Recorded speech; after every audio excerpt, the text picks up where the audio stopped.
ओम अज्ञानतिमिरान्धस्य ज्ञानाञ्जनशलाकया सत्सरोन्मिलितं येन तस्मै श्रीगुरुवे नमः। नमो ओं विष्णुपादाय कृष्णपृष्ठाय भूतले श्रीमते भक्तिवेदान्त स्वामीति नामिने। नमस्ते सारस्वती देवे गौरवाणी प्रचारिणे निर्विशेष शून्यवादी भाषा तदेशतारिणे। जय श्री कृष्ण चैतन्य प्रभु नित्यानंद श्री अद्वैत गदाधर श्रीवासदि गौरभक्त वृंद।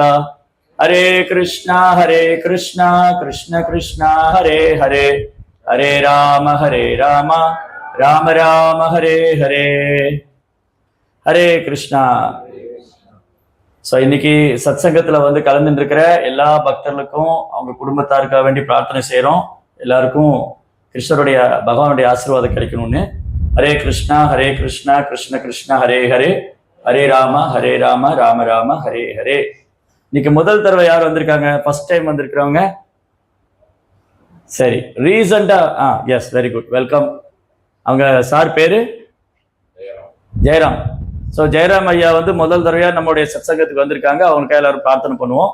ஹரே கிருஷ்ணா கிருஷ்ண கிருஷ்ண ஹரே ஹரே, ஹரே ராம ராம ராம ஹரே ஹரே. சரி, இங்க எவ்வளவு பேர் ஹரே கிருஷ்ணா மந்திரம் ஜெபம் பண்ணிட்டு இருக்கீங்க? ஆல்ரெடி சாண்டிங் பண்ணிட்டு இருக்கிறவங்கள கை தூக்குங்க. 1 2, ஓகே, ஆல்மோஸ்ட் எல்லாம் பண்ணிட்டு இருக்கீங்க. Very good. சரி, இப்போ நம்ம கொஞ்ச நேரம் வந்து இன்னைக்கு வந்து யுக தர்மத்தை பத்தி பார்க்க போறோம். எதை பத்தி பார்க்க போறோம்? யுக தர்மா. ஸோ யுக தர்மம் என்றால் என்ன? அதுக்கு முன்னாடி தர்மம்னா என்னன்னு தெரிஞ்சுக்க. தர்மம்னா என்ன, அதுக்கப்புறம் யுக தர்மம்னா என்ன. சரி, தர்மம்னா என்னது? யாருக்காவது தெரியுமா? தர்மம்னா என்ன? What is dharma? What is dharma? நான் மட்டும் பேசினா போர் அடிக்கும். மைக், இன்னொரு மைக் இருக்கா? அது கொடுங்க. எனக்கு ஒரு வாலண்டியர் ஒருத்தர் வேணும். அந்த மைக் ஆன் பண்ணிக்கோங்க. ஆன்சர் சொல்றோம், கை தூக்குங்க. தர்மான்னு சொன்ன என்ன? ட்ரை பண்ணுங்க. What is dharma? What is call தர்மம்னு என்ன சொல்றது? டொனேஷன் கொடுக்கறது தர்மம். சரி, ஓகே. அப்புறம் அம்மா தாயே ஏதாவது தர்மம் பண்ணுங்கம்மா, நம்ம ஊர்ல வந்து கேட்பாங்க. அது இல்ல தர்மம். Occupational duty. Yes, dharma means one's occupation duty. Very good. தர்மம்னு சொன்னா ஒருத்தருடைய உத்தியோக கடமை. தர்மான்னு சொன்னா ஒருத்தருடைய உத்தியோக கடமை. அப்போ பிரபுபாதர் என்ன சொல்றாரு? டிக்ஷனரியில, இங்கிலீஷ் டிக்ஷனரியில என்ன எழுதியிருக்கு, பிரபுபாதர் என்ன சொல்லியிருக்காரு? பிரபுபாதர் தான் நம்முடைய ஸ்தாபக ஆச்சாரியர்.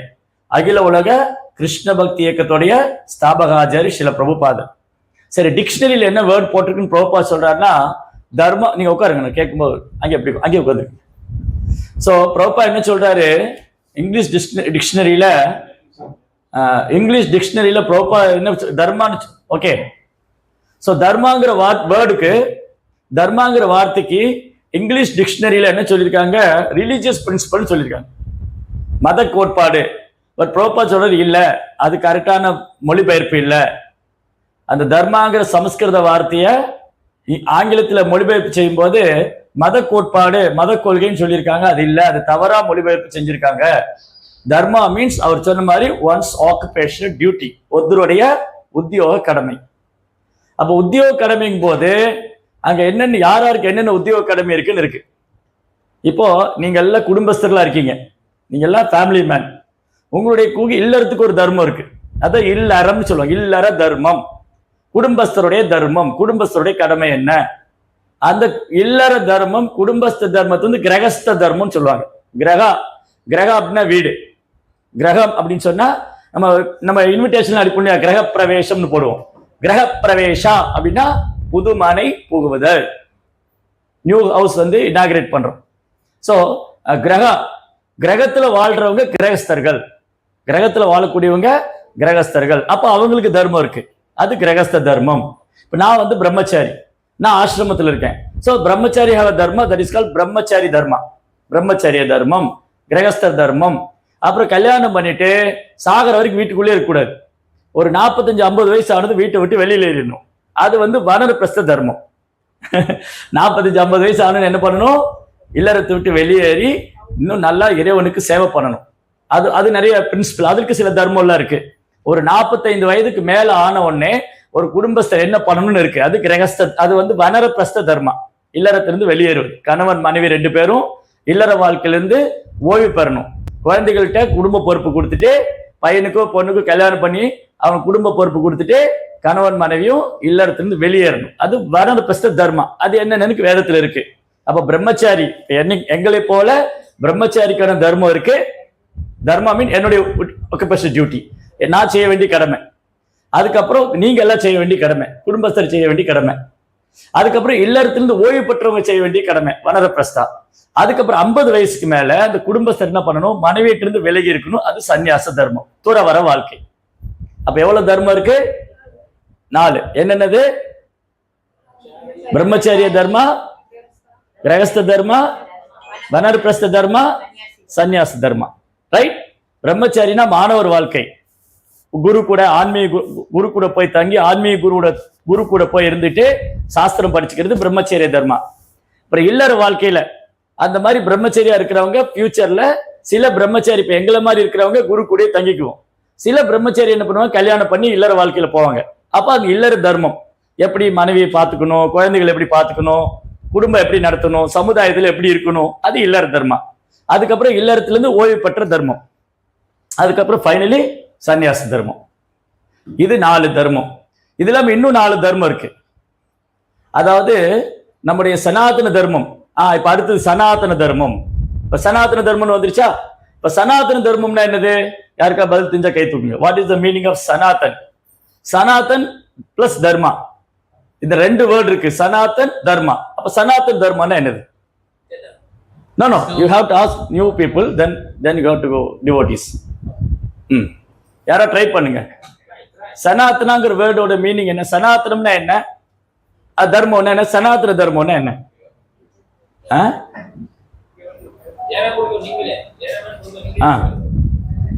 சனாதன தர்மம்னா என்ன? சும்மா ட்ரை பண்ணுங்க. நான் மட்டும் பேசினா உங்களுக்கு போர் அடிக்கும், தூக்கம் வரும், மைண்ட் வேற எங்கெல்லாம போகும் இல்லையா? இப்ப கேள்வி கேட்கும்போது என்ன ஆகுது? இல்ல, இங்கதான் வேறுபடுது. Okay, right. சரி, வேற யாராவது ட்ரை பண்றீங்களா? அவர் சனாதன தர்மம் இந்து விஷயம் சொன்னாங்க. ஆக்சுவலி இந்துங்கிற வேர்டு வந்து நம்முடைய புராணங்கள்ல இல்ல. நீங்க ஹோல் பகவத்கீதை முழுவதும் படிச்சாலும், பாகவதம் முழுவதும் படிச்சாலும், வேதங்கள் புராணங்கள் முழுவதும் படிச்சாலும் இந்துங்கிற வார்த்தை இருக்காது. அந்த ஹிந்துங்கிற வேர்டு வந்து இங்க எப்படி வந்ததுன்னு சொன்னா, இஸ்லாம் அந்த இவங்க இருக்காங்க இல்லையா, அரபுக்காரங்க படையெடுத்து வரும்போது சிந்து அந்த வேர்டு வந்து அவங்க ப்ரொனன்சியேட் பண்ண முடியாது. சிந்துங்கிறதுக்கு பதிலா இந்துன்னு சொல்லுவாங்க. இப்ப கூட நீங்க கூகுள்ல சர்ச் பண்ணா இண்டஸ் ரிவர் தான் இருக்கும், சிந்து ரிவர்னு இருக்காது. அப்ப அவங்களுடைய ப்ரொனன்சியேஷன் வந்து சிந்து நாகரிகம் வந்து டெவலப் ஆனது, அது இந்து நாகரிகம் ஆயிடுச்சு. அப்படி ப்ரொனன்சியேஷன்ல டிஃபரன்ஸ் ஆனது. பட் நம்முடைய வேதங்கள்ல வந்து சனாதன தர்மம் தான் சொல்லியிருக்கு. சனாதனா மீன்ஸ், சனாதனம்ங்கிற வார்த்தை நீங்க பகவத்கீதையில பார்க்கலாம். பகவத்கீதையில நிறைய இடத்துல கிருஷ்ணர் வந்து சனாதனம்ங்கிற வேர்டு யூஸ் பண்ணியிருக்காரு. மமைவாம்சோ ஜீவலோகே ஜீவபூத சனாதனா நித்தியம் அச்சலோயம் சனாதனா. இந்த சனாதனங்கிற வேர்டு வந்து வார்த்தை வந்து பகவத்கீதையில பார்க்கலாம். அப்ப சனாதனா என்னது? நித்தியமானது, எட்டர்னல். சனாதனா மீன்ஸ் நித்தியமானது, eternal. Dharma means one's occupational duty. அப்ப தர்மம்னா ஒருத்தருடைய உத்தியோக கடமை. தர்மம்னு சொன்னா ஒருத்தருடைய உத்தியோக கடமை. சனாதனம் நித்தியமானது. இந்த 2 வார்த்தை சேர்த்தா நம்முடைய நித்தியமான கடமை என்ன? இப்ப கேள்வி வந்துச்சு அடுத்தது. சோ தர்மான்னு சொன்னா உத்தியோக கடமை, அப்புறம் சனாதனம்னா நித்தியமான உத்தியோக கடமை. ரைட்? அப்போ நம்முடைய வேத கலாச்சாரத்துல, நம்முடைய சாஸ்திரங்கள்ல சனாதன தர்மம் சொல்லியிருக்கு. அதுல இப்ப 4 விஷயம் பார்த்தோம். என்னென்ன 4? பிரம்மச்சாரி, கிரகஸ்தா, வனரப்பிரஸ்தா, சன்னியாசி. புரிஞ்சுதா? குழப்பமா இருக்கா? இருக்காது? கஷ்டமா இருக்கா? பிரம்மச்சாரினா மாணவர் வாழ்க்கை, கிரகஸ்தன்னா இல்லற வாழ்க்கை, வனரப்பிரஸ்தன்னா இல்லறத்திலிருந்து ஓய்வு பெற்ற வாழ்க்கை, சன்னியாசினா துறவற வாழ்க்கை. இது இல்லாம இன்னும் 4 தர்மம் இருக்கு. அது பிராமணா, சத்திரியா, வைஷ்யா, சூத்ரா. பிராமண தர்மம், சத்திரிய தர்மம், வைஷ்ய தர்மம், சூத்திர தர்மம். அப்போ ஒரு பிராமணனுடைய உத்தியோக கடமை என்ன? ஒரு சத்திரியனுடைய உத்தியோக கடமை என்ன? ஒரு வியாபாரியோட உத்தியோக கடமை என்ன? ஒரு சூதரனோட உத்தியோக கடமை என்ன? இதுல ஃபர்ஸ்ட் நம்ம புரிஞ்சுக்க வேண்டியது, இது பிறப்பின் அடிப்படையில் அல்ல. இந்த பிராமண, சத்திரியா, வைஷ்யா, சூத்ராங்கிறது பிறப்பால் அல்ல. நம்முடைய குணம், கேரக்டர் அண்ட் அவர் டியூட்டி. நமக்கு என்ன குணம் இருக்கு, என்ன தொழில் செய்றோம். அப்படிதான் பகவத்கீதையில் இருக்கு. பகவத்கீதையில் என்ன சொல்லியிருக்குன்னா, இந்த 4 வர்ணம், இந்த 4 வர்ணம் 4 ஆசிரமம், இப்போ 8 ஆயிடுச்சு. முதல்ல 4 சொன்னா, இப்ப 4 சொன்னா 4 + 8, 4 + 4 = 8. 4 வர்ணம் 4 ஆசிரமம். பிராமண 4 வர்ணம், பிரம்மச்சாரி, கிரகஸ்தா, வனர்பஸ்தா, சன்னியாசி, 4 ஆசிரமம். அப்ப 4 வர்ணத்துக்கு உண்டான கடமை தர்மம், உத்தியோக தர்மம், 4 ஆசிரமத்துக்கு உண்டான உத்தியோக தர்மம். இது சேர்த்தா வர்ண ஆசிரம தர்மம். இதுக்கு என்ன பேரு இப்போ? வர்ண ஆசிரம தர்மம். ரைட்? 4 வர்ணம் 4 ஆசிரமம். சோ பிராமணனுடைய தர்மம் என்னது, பிராமணனுடைய டியூட்டி என்னது, இதெல்லாம் கிருஷ்ணர் பகவத்கீதையில தெளிவா சொல்லியிருக்காரு. பகவத்கீதையுடைய 18ஆம் அத்தியாயத்துல இந்த 4 வர்ணத்தை பத்தி சொல்லியிருக்காரு. ஒரு பிராமணரை எப்படி ஐடென்டிஃபை பண்றது, ஒரு பிராமணரை எப்படி அடையாளப்படுத்துறதுன்னு சொன்னா, அவர் பூணூல் போட்டிருப்பாருன்னு இல்ல. நோ, பூணூல் போட்டதெல்லாம் பிராமணன் கிடையாது. நான் கூட 2 பைசா பூணூல் வாங்கி போட்டுக்கலாம். இப்ப நான் பிராமணன் ஆயிட முடியுமா? பூணூல் போட்டவங்கள பிராமணன் இல்ல. பிராமணோட குவாலிட்டி என்னன்னா, சத்திய சமோ தப சௌச்சம் சாந்தி ஆர்ஜவமேவச்ச ஞான விஞ்ஞான மாஸ்திக்யம் பிரம்ம கர்ம சபாவச்சம். இந்த குணங்களால் பிராமணரா அறியப்படுகிறார். வாய்மை, தூய்மை, தவம், கருணை, பொறுமை, எளிமை, பணிவு, சகிப்புத்தன்மை, இந்த குணங்கள் இருந்தால் அவர் பிராமணர். இந்த குணம் யார்கிட்ட வேணா இருக்கலாம். மலேசியால இருக்கலாம், சிங்கப்பூர்ல இருக்கலாம், அப்புறம் அமெரிக்கால இருக்கலாம், இந்தியால இருக்கலாம். அப்ப பிராமணர் எங்க வேணா இருக்கலாம். இந்த குணம் இருந்தா யார் வேணா பிராமணர் இருக்கலாம். ரைட்? இல்ல இந்தியாவில பிறந்து ஒரு பிராமண குடும்பத்துல பிறந்தாதான் பிராமணர் இல்ல. இந்த குணம் யார்கிட்ட நீங்க கண்டுபிடிக்கிறீங்களோ, இப்ப இவர் இருக்காரு, உங்க பேர் என்ன? கிருஷ்ண சரண். கிருஷ்ண சரண் பிறப்பால் ஒரு பிராமணர் இல்லைன்னு வச்சுக்குவோம். ஆனா கிருஷ்ண சரண் நீங்க பாக்குறீங்க, அவர்கிட்ட உண்மை பேசுறாரு, பணிவா இருக்காரு, அன்பா இருக்காரு, சகிப்புத்தன்மை இருக்கு, புலன்க கட்டுப்படுத்தி இருக்காருன்னா அவர் பிராமணன். ஏன்னா இந்த குவாலிட்டி அவருக்குள்ள இருக்கு. சோ இந்த குணங்களால் ஒருவர் பிராமணரா அறியப்படுறார். அப்புறம் அவர் என்ன தொழில் பண்றாரு? பிராமணர்னா என்ன பண்ணுவாரு? அவர் சாஃப்ட்வேர் கம்பெனில ஒர்க் பண்ண மாட்டார். பிராமணன் எங்க ஒர்க் பண்ணணும்? பிராமணனுக்கு 6 டியூட்டி இருக்கு. பிராமணனுடைய 6 தொழில்: படன், பாடன், யஜன், யாஜன், தான, பரிக்கிரஹா. சாஸ்திரம் படிக்கணும். ஒரு பிராமணனுடைய மெயின் டியூட்டியை வேதங்கள் படிக்கணும், மற்றவங்களுக்கு சொல்லி தரணும், கடவுளை வழிபடணும், மற்றவங்களுக்கு சொல்லி தரணும், தங்கிட்ட உள்ள பொருளை தானம் கொடுக்கலாம், பிறர் கொடுக்கக்கூடிய தானங்களை ஏற்றுக்கலாம். இந்த தொழிலால் ஒரு பிராமணர் அறியப்படுறார். அப்ப யார் இந்த தொழில் பண்றாங்களோ அவங்கதான் பிராமணன். யார் சாஸ்திரம் படிச்சிருக்காங்களோ, யார் அதை கற்பிச்சு கொடுக்குறாங்களோ அவங்கதான் பிராமணன். ரைட்? அப்ப இது பிராமணோட டியூட்டி. அப்புறம் சத்திரியாவுக்கு ஒரு டியூட்டி இருக்கு. சத்திரியாவோட தர்மம் என்னது? வீரம், ஆளும் திறமை, பிரஜைகளை பாதுகாக்கிறது, நாட்டை பாதுகாக்கிறது, திருடர்கள் கொள்ளையர்கள்ட்ட இருந்து பொதுமக்களுக்கு பாதுகாப்பு தர்றது, இது சத்திரியாவோட டியூட்டி. அப்புறம் வைசியோட டியூட்டி என்ன? வியாபாரியோட தர்மம் என்ன? வியாபாரியோட தர்மம்னா பெரிய பெரிய வானுயர்ந்த கட்டடங்கள் உருவாக்கி மோட்டார் கம்பெனி உருவாக்குறதல்ல வியாபாரியோட தர்மம். இந்த பொருளாதாரம் நிலையானது அல்ல. வியாபாரினால யாரு? கிருஷி கௌரக்ஷவானிஷ்யம் வைசிய கர்ம சபாவச்சம். தானியங்கள் உற்பத்தி பண்றதும் பசுக்களை பராமரிக்கிறது. இப்ப பசிச்சா நம்ம என்ன சாப்பிடுவோம்? யாராவது டயரையும் போட்டு நாட்டி சாப்பிட முடியுமா? இந்த கம்ப்யூட்டர் ஸ்பேர் பார்ட் சாப்பிட முடியுமா? பசிச்சா நம்ம தானியம் தான் சாப்பிடணும். அன்னாத் பவந்தி பூதானி பர்ஜன்யா தன்ன சம்பவ. எல்லா உயிர்வாளிகளும் எதை நம்பி இருக்கோம்? கம்ப்யூட்டர் ஸ்பேர் பார்ட்ஸ் இல்ல, தானியத்தை நம்பி இருக்கோம். அந்த தானியம் எப்படி கிடைக்குது? மழை பெய்யறதுனால கிடைக்குது இல்லையா? அப்போ நமக்கு தானியம் வேணும். அப்புறம் என்ன தினமும் குடிக்கிறோம்? நம்ம பால் குடிக்கிறோம் இல்லையா? அம்மா கிட்ட எவ்வளவு நாள் பால் குடிச்சோம்? நீங்க அம்மா கிட்ட எவ்வளவு நாள் பால் குடிச்சீங்க? ஞாபகம் இருக்கா? உங்களுக்கு யாருக்கா ஞாபகம் இருக்கா? அம்மா நம்ம குழந்தையா இருந்தப்போ எவ்வளவு நாள் அம்மாட்ட பால் குடிச்சோம்? How many days? 6 மாசம்.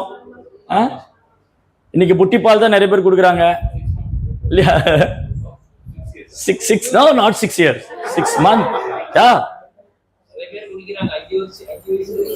6 months only. அப்ப கொஞ்ச நாள் பால் கொடுத்துட்டு அப்புறம் என்ன பண்ணாங்க? அம்மா கிட்ட நம்ம கொஞ்ச நாள் பால் குடிச்சோம், தாய்ப்பால். அதுக்கப்புறம் என்ன பண்ணோம்?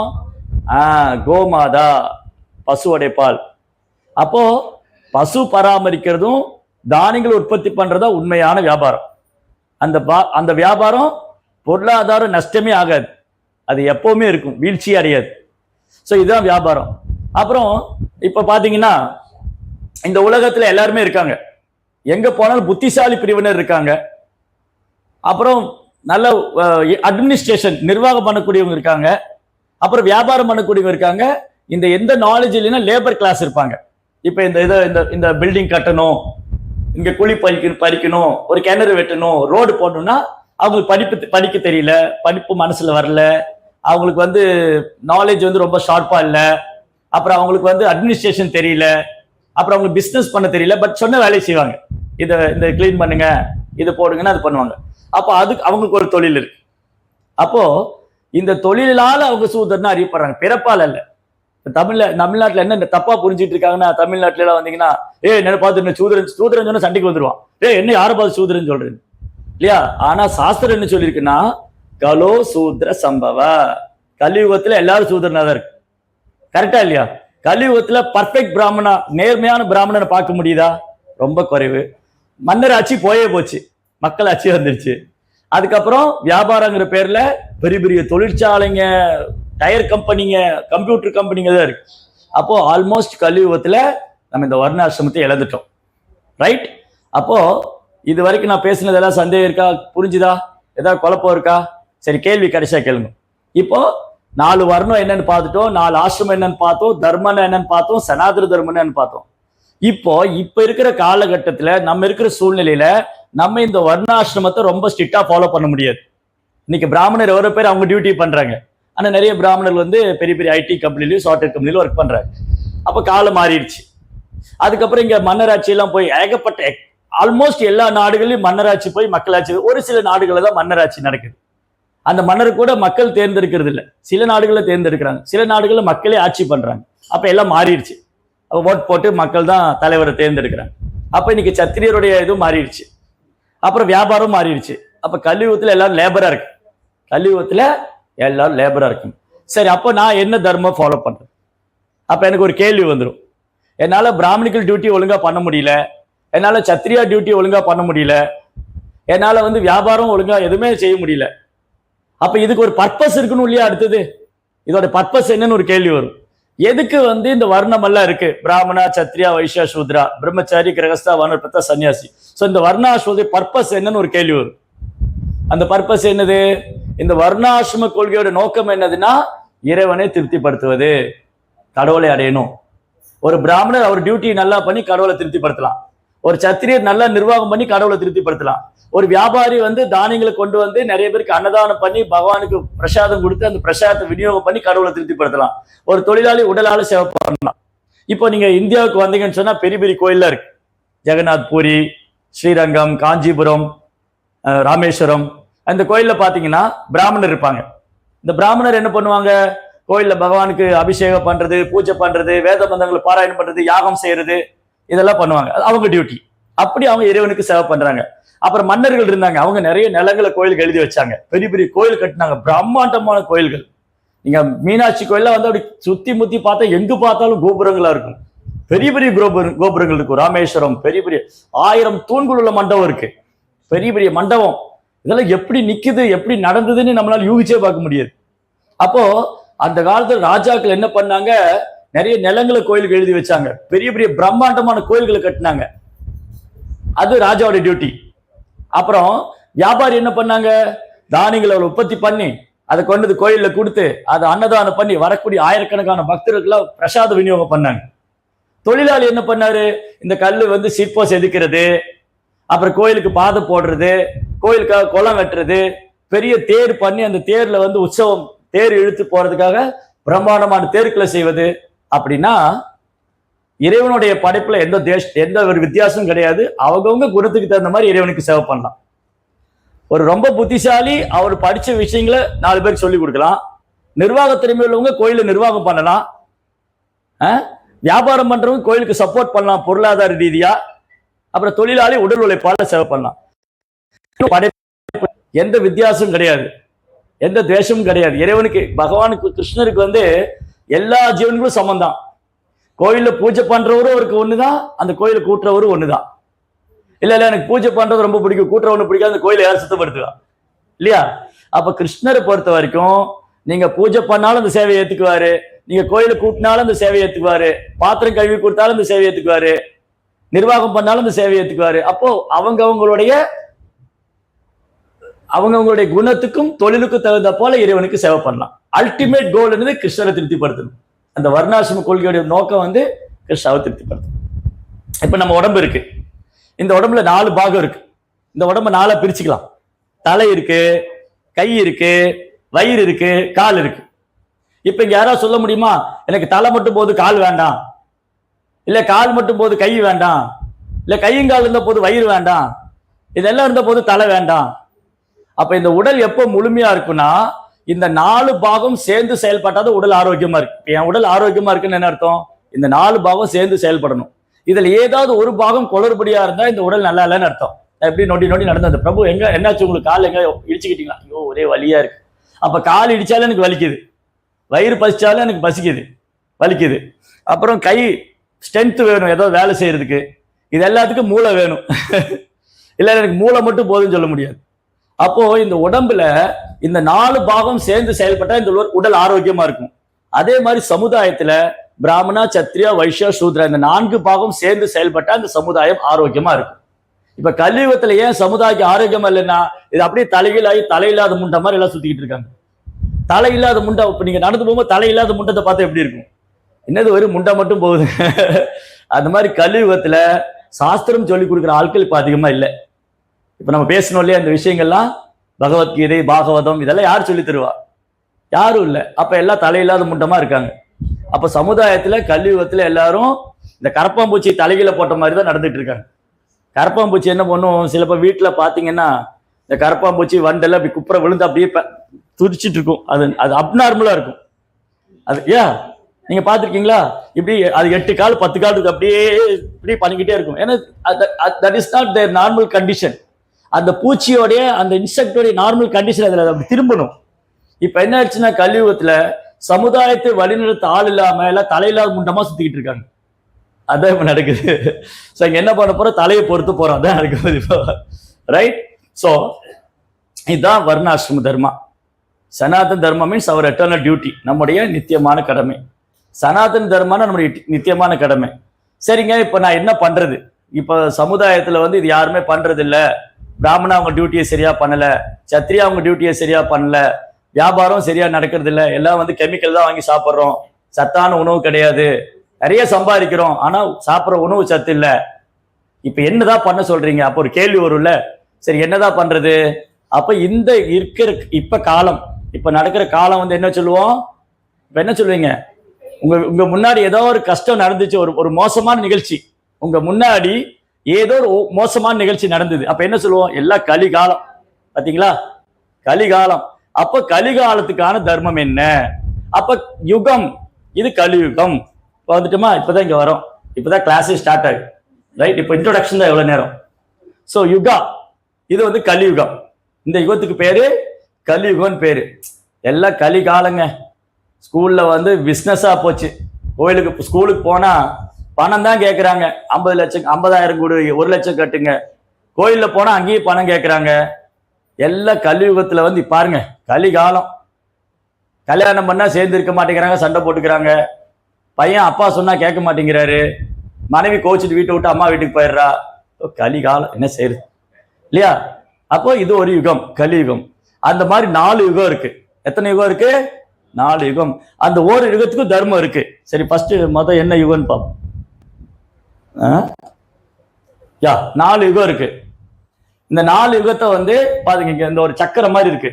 உங்க கார்ல எல்லாம் வீல் இருக்கும் இல்லையா? அந்த வீல்ல வந்து அந்த வீல் சுத்தி இருக்கும்.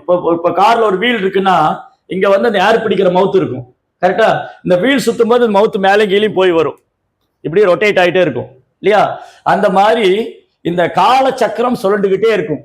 ஸோ முதல்ல வந்து சத்தியுகா, அண்ட் திரேதாயுகா, அண்ட் துவாபரயுகா, கலியுகா. மொத்தம் எவ்வளவு யுகா இருக்கு? 4 யுகம். சத்திய, திரேதா, துவாபரா, கலி. சத்திய, திரேதா, துவாபரா, கலி. இப்படியே கால சக்கரம் அப்படி சுழண்டுகிட்டே இருக்கு. எப்படி காலச்சக்கரம் சுழலுது? சூரியன் சுத்துதா இல்லையா?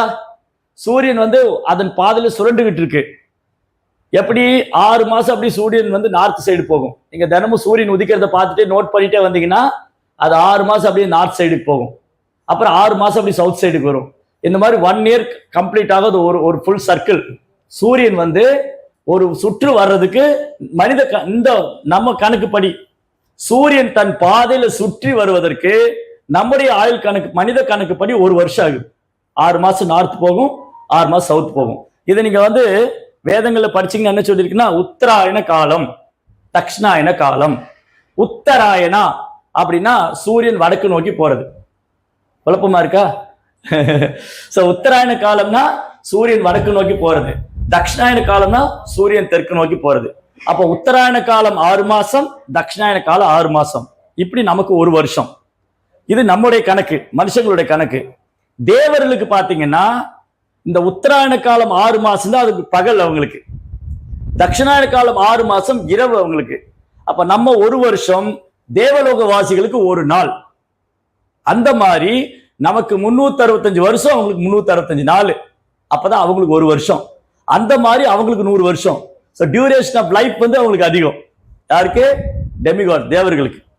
இப்படி இந்த கால சக்கரம் சொல்லிட்டுக்கிட்டே இருக்கும். உத்தராயண சத்திய இந்த காலம் இருக்கு இல்லையா, நான் சொன்ன மாதிரி இந்த சூரியன் நகர நகர வருஷங்கள் போக போக கலியுகம், சத்தியுகம், அது முடிஞ்சு திரேதாயுகம், துவாபரிகம், கலியுகம். இப்போ இங்க வேதத்துல என்ன சொல்லியிருக்குன்னா சத்யுகா இஸ் கோல்டன் பீரியட். சத்யுகம்னா பொற்காலம். சத்யுகம், அதுக்கு பேரே சத்தியயுகம். அங்க ட்ரூத்ஃபுல்னஸ் தான், உண்மைதான், பொய் பேசுறவங்களே கிடையாது. சத்தியுகத்துல பொய் பேசுறவங்க கிடையாது. இப்ப நம்ம கேட்போம், அன்னைக்கு ஜெலோங்க பேர், இந்த ஊர் பேர் என்னது? ஜெலுத்தோன். ஜெலுத்தோன்ல சத்சங்க வச்சிருந்துமே, நீங்க ஏன் லேட்டா வந்தீங்க? அது நான் முன்னமே கிளம்பிட்டேன். லேட்டா தான் கிளம்பி இருப்பாங்க. ஆனா சொல்லுது, நான் முன்னே கிளம்பிட்டேன், ஜாம்ல மாட்டிக்கிட்டேன். ஜாம்ல மாட்டினது 10 நிமிஷம் தான் இருக்கும். ஆனா சொல்லும்போது என்ன சொல்லுவோம், 1 மணி நேரம் மாட்டிட்டேன்னு சொல்லுவாங்க. அப்போ சின்ன விஷயத்துக்கு கூட பொய் சொல்லுவோம். ஆனா Satya Yuga means the word itself Sathya, truth, 100% truth, உண்மை சொல்றவங்க. பொய்யே பேச மாட்டாங்க. சத்தியுகத்துல பொய்யே பேச மாட்டாங்க. ஏமாத்துக்காரங்க, திருடங்க, பொய் பேசுறவங்களாம் கிடையாது. அதனால போய் சத்தியுகா. அதுல 100% சத்தியுகத்துல 100% உண்மை சொல்றவங்க, பொய் பேசாதவங்க, நேர்மையா இருக்கிறவங்க, அடுத்தவங்க ஏமாத்தாதவங்க, ரொம்ப புண்ணிய பண்ண ஆத்மாக்கள் எந்த உலகத்துல இருப்பாங்க? சத்தியுகத்துல பிறந்திருப்பாங்க. அந்த சத்தியுகத்துல அவங்க அந்த பீரியட் கோல்டன் பீரியட். 100% ட்ரூத்ஃபுல்னஸ். 4 விஷயம் எடுத்துக்கோங்க: வாய்மை, தூய்மை, தவம், கருணை. 4 விஷயம்: வாய்மை, தூய்மை, தவம், கருணை. இந்த 4 விஷயம் சத்தியுகத்துல 100% இருந்தது. அப்படியே யுகம் தேயும் போது, அப்படி மாறும் போது, அடுத்த திரேதாயுகம் வந்தது, 75% ஆயிடுச்சு. 100 இருந்தது, 75. அப்புறம் அப்படியே தாபரிகம் வரும்போது 50%. அப்புறம் கலியுகம் வரும்போது ஒன்லி 20%. நீ கலியுகத்துல உண்மை சொல்றவங்க, நேர்மையா இருக்கிறவங்க, வாய்மை, தூய்மை, தூய்மையா இருக்கிறவங்க, கருணை காமிக்கிறவங்க, அப்புறம் வாய்மை, தூய்மை, தவ வாழ்க்கை வாழ்றவங்க 25% தான் இருக்காங்க கலியுகால. ரைட்? இப்படி இந்த 4 யுகம் சுத்திட்டே வரும். முதல்ல சத்தியுகம் வரும், அப்புறம் திரேதாயுகம் வரும், அப்புறம் தாபரிகம் வரும், அப்புறம் கலியுகம் வரும். இந்த 4 யுகம் மாறி மாறி வரும். அப்புறம் இந்த யுகத்துல நான் முன்னே சொன்ன மாதிரி டியூரேஷன் ஆஃப் லைஃப், இந்த யுகத்துக்கு டியூரேஷன் ஆஃப் லைஃப் இருக்கு. இந்த யுகத்தோட ஆயுள் காலம். சத்தியுகத்துல உள்ளவங்க 17,28,000 வருஷம் வாழ்ந்திருக்காங்க. சத்தியுகத்துல. என்ன சாமி கதை விடுறீங்க? 17,20,000 இதெல்லாம் சொல்ல ஏத்துக்கிற மாதிரியா இருக்கு? சத்தியுகத்தோட ஆயுள் காலம், சத்தியுகத்தோட ஆயுள் காலம் 17,28,000 வருஷம். அந்த மக்களோட ஆயுள் காலம் 1,00,000 வருஷம். சத்தியுகத்தோட ஆயுள் காலம் எவ்வளவு? The total duration of Satyuga. The total duration of Satyuga is 17,28,000 years. The total duration of Satyuga. அந்த சத்தியுகத்தில் வாழ்ந்த மக்களுடைய டியூரேஷன் ஆஃப் லைஃப் 1,00,000 இயர். சத்தியுகத்தில் வாழ்ந்த மக்கள் 1,00,000 வருஷம் வாழ்ந்தாங்க. அதுக்கப்புறம் திரேதாயுகம் அதுல 20% கம்மியாயிடுச்சு, 12,96 இயர்ஸ். திரேதாயுகத்துல 12,00,000 வருஷம் 12,000 வருஷம் 12,96,000 வருஷம் திரேதாயுகத்துல. அப்ப மக்களோட ஆயுள் காலம் 10,000 வருஷம். அந்த உலகத்துல வாழ்ந்தவங்க 10,000 வருஷம் வாழ்ந்தாங்க. தாபரயுகத்துல 8,64,000 வருஷம் அந்த யுகத்தோட டியூரேஷன். அப்ப வாழ்ந்த மக்களோட ஆயுள் காலம் 1000 வருஷம். கலியுகத்தோட டியூரேஷன் 4,32,000 வருஷம். கலியுகத்தோட ஆயுள் காலம் 4,32,000 வருஷம். Already we past 5,000 years. 5,000 வருஷம் நம்ம கடந்தாச்சு. நீங்க கேலண்டர்லாம் பாத்தீங்கன்னா கலியுகம் தொடங்கி 5000 வருஷம் ஆயிருக்குன்னு போட்டிருக்கோம். அப்போ நம்மளுடைய ஆயுள் காலம் 100 வருஷம். 1,00,000 வருஷம் அந்த யுகத்துல வாழ்ந்திருக்காங்க. அதுக்கு அடுத்தது வந்து 10,000 வருஷம் வாழ்ந்திருக்காங்க. அதுக்கப்புறம் 1000 வருஷம் வாழ்ந்திருக்காங்க. இப்போ நம்ம 100 வருஷம். அப்படியே டியூரேஷன் லைஃப் குறைஞ்சிக்கிட்டே வருது. இப்போ 100 அதுவும் குறைஞ்சிருச்சு. 50 70 60 டிக்கெட் வாங்கிடுறான், பினிஷ் இல்லையா? 55 60 வயசுலயே அது இன்னும் போய் இப்ப என்ன ஆயிடுச்சுன்னா 30 வயசுல ஹார்ட் அட்டாக், 35 வயசுல ஹார்ட் அட்டாக், ஸ்ட்ரோக்கு. நான் வந்து 80ல பிறந்த குழந்தை. I'm 80 kid. Now also I'm kid also. நான் இப்போ குழந்தை தான். 80 குழந்தைன்னு வச்சுக்கோங்க என்ன. அப்ப நான் வந்து 80ஸ்ல வந்து யாருக்கா ஹார்ட் அட்டாக்னு கேள்விப்பட்டா யாருக்கு இருக்குன்னா ஒரு 80 90க்கு மேல உள்ளவங்க தான் ஹார்ட் அட்டாக் வரும். இன்னைக்கு நீங்க கேளுங்க ஹார்ட் அட்டாக்னா 33 35 செத்து போனவங்க இருக்காங்க. ஹார்ட் அட்டாக் வந்து ஸ்ட்ரோக் வர்றது ரொம்ப அப்நார்மல், ரொம்ப ரேரா தான் பார்த்திருக்கேன் என் லைஃப்ல. இன்னைக்கு 10ல ஒருத்தருக்கு ஸ்ட்ரோக் வருது. இப்ப ஸ்ட்ரோக் ஒரு நார்மல் டிசீஸ் ஆயிடுச்சு. இப்ப பக்கவாதம் வருது சாதாரண வியாதி ஆயிடுச்சு. அப்ப என்ன ஆச்சு? கலியுகத்துல நம்ம ஆயுள் காலம் குறைஞ்சுக்கிட்டே வருது. 70 வயசு 100ல இருந்து இப்ப 60 70. எங்கேயாவது ரொம்ப ரேரா தான் பாக்குறோம் 101 வயசு 102 வயசு வாழ்ந்தவங்க இருக்காங்க, இப்போ இருக்காங்க. அப்போ இந்த கலியுகோட டியூரேஷன் குறைஞ்சிட்டே வரும். ரைட்டா? அப்போ இது வந்து சத்யுகா வந்து கோல்டன் ஏஜ், திரேதாயுகா வந்து சில்வர் ஏஜ், தாப்பரிகா வந்து பிராஸ் ஏஜ், கலியுகா அயன் ஏஜ். இப்போ அயனும் போய் பிளாஸ்டிக் ஆயிடுச்சு. கலியுகால பாருங்க எல்லாம் பிளாஸ்டிக் தான், இல்லை அயன்லாம் போச்சு. முன்னெல்லாம் வீட்டு பொருள்லாம் இரும்புல இருந்துச்சு. சத்தியுகத்துல கோல்டுல இருந்தது. சத்தியுகத்துல கோல்டுல இருந்தது. நேற்று நான் ஒரு இடத்துல பாகவதம் பேசிட்டு இருந்தேன். அந்த பாகவதம் ஃபர்ஸ்ட் கேண்டோல என்ன எழுதிருக்குன்னா, மாந்தாதான் ஒரு ராஜா இருந்திருக்காரு இந்த யுகத்துல, திரேதா யுகத்துல. அவர் யாகம் செஞ்சுட்டு அதுல நிறைய தங்கம் எல்லாம் இருந்திருக்கு. ஆயிரக்கணக்கான தங்க நாணயங்கள், தங்க தட்டுக்கள், தங்க தாம்பூலம், தங்க வாட்டர் ஜக்கு இதெல்லாம் என்ன பண்ணிட்டாரு, பிராமணனுக்கு கிஃப்டா கொடுத்திருக்காரு. இந்த பிராமணர் என்ன பண்ணாங்க, இதை கொண்டு போய் நம்ம என்ன பண்ணோம், ரோட்ல போட்டு வந்துட்டாங்க. இன்னைக்கு ஒரு பிளாஸ்டிக் பேனா ரோட்ல போட்டா இருக்குமா? நான் பேங்க்ல போனா மூடி கட்டிட்டு பேனா கொடுப்பேன், ஏன்னா அவன் எழுதிட்டு எடுத்துட்டு போயிடுவான் பாக்கெட் ஊத்திட்டு. அதனால என்ன பண்ணுவாங்க, பேனா பேங்க்ல நூல் போட்டு கட்டி வச்சிருப்பாங்க. ரெசிப்ட் எழுதுற இடத்துல பாத்தீங்கன்னா பேனா வந்து நூல் போட்டு கட்டி எழுதுறவன் அப்படி தூக்கி பாக்கெட்ல குத்திட்டு போயிடுவான். அப்புறம் நீங்க இந்தியாவில் வந்தீங்கன்னா இந்த மாதிரி பிளாஸ்டிக் ட்ரம்ல ஒரு பிளாஸ்டிக் டப்பாவை கம்பி போட்டு சுத்தி வச்சிருப்பாங்க. பூட்டு போட்டு போறவ தூக்கிட்டு போயிடுவான், தண்ணி குடிச்சு டப்பாவை தூக்கிட்டு போயிடுவான். ஆனா ராமருடைய கிங்டம் அயோத்தியால வந்து திரேதா யுகத்துல வீட்டை பூட்டவே மாட்டாங்களா? இங்க எவ்வளவு பேர் வீட்டை பூட்டாம வந்திருக்கீங்க இன்னைக்கு? அவ்வளவுதான், பூட்டாம வந்தீங்களா என்ன? வீட்டுல யாரும் இருப்பாங்க அதனால பூட்டாம, ஆள் இருக்கு அதனால பூட்டா வந்தீங்க. அயோத்தியால வீட்டை பூட்டாம வந்துருவாங்க. ஏன்னா அயோத்தியால பூட்டு கிடையாது, பூட்டே கிடையாது. ஏன்னா திருடு பயமே கிடையாது. ஏன் திருட்டு பயம் இல்லைன்னு யாருமே இல்லை. அயோத்தியால என்ன இல்லைன்னு சொன்னா, திருடர்கள் இல்லை, கொள்ளையர்கள் இல்லை, கொலைகாரர்கள் இல்லை, பஞ்சம் இல்லை, வறட்சி இல்லை, எதுவுமே இல்லை. இல்லைங்க, இதெல்லாம் இல்லை அயோத்தியால. அதனால அவங்களுக்கு வந்து யாராவது தண்ணி குடிக்கிறதுக்கு வெளியில பாத்திரம் வச்சிருப்பாங்க, ஒரு தங்க குடம் வச்சிருப்பாங்க. நீங்க தண்ணி குடிச்சிட்டு வேணும் அதை எடுத்துட்டு போய்க்கலாம். இன்னைக்கு பிளாஸ்டிக் குடம் வச்சாலும் தூக்கிட்டு போயிடுவோம் கலியுகத்துல. அப்ப எங்க இருந்து எங்க வந்திருக்க பாருங்க, எவ்வளவு பெரிய அட்வான்ஸ் டெக்னாலஜினோ. பிளாஸ்டிக் டம்ளர்ல தண்ணி குடிக்கிறது எவ்வளவு பெருமை. அன்னைக்கு தங்க தட்டுல சாப்பிட்டவங்க நம்ம எல்லாம். தங்க தட்டுல சாப்பிட்டுட்டு அதை தூக்கி போட்டவங்களா இருக்காங்க, வேண்டாம் ஒன்ஸ் யூஸ் பண்ணவங்களாம். இன்னைக்கு பிளாஸ்டிக் தட்டை சாப்பிட்டு கழுவி பத்திரமா வச்சுக்கிறோம். பீகான் தட்டி பிளாஸ்டிக் தட்டுல தூக்கிட்டு போயிட்டு என்ன பண்றோம் இல்லையா? சரிதான். சோ இந்த சத்யுகா வந்து கோல்டன் பீரியட், திரேதாயுகா வந்து சில்வர் பீரியட். தங்க காலம் பொற்காலம், வெள்ளி காலம், இது வெங்கல காலம், செம்பு காலம், இது போய் கலிகாலம் வந்து இரும்பு காலம் போய் பிளாஸ்டிக் காலம் ஆயிடுச்சு. இதுதான் ஒரு யுகம். இந்த யுகம் சத்யுகம், திரேதாயுகம், தாபரயுகம், கலியுகம்.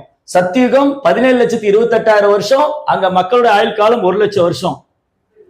திரேதாயுகம் 12,96,000 வருஷம், மக்களுடைய ஆயுள் காலம் 10,000 வருஷம். தாபரயுகம் 8,64,000 வருஷம், மக்களுடைய ஆயுள் காலம் 1000 வருஷம். கலியுகம் 4,32,000 வருஷம், 5,000 வருஷம் போயிடுச்சு. இப்ப 4,27,000 வருஷம் இருக்கு. 5,000 வருஷத்துலயே என்னெல்லாம் பார்த்துட்டோம். தண்ணி கிடைக்க மாட்டேங்குது, பாட்டில தண்ணி வாங்கி குடிக்கிறது பெருமையா நினைச்சிட்டு இருக்கோம்.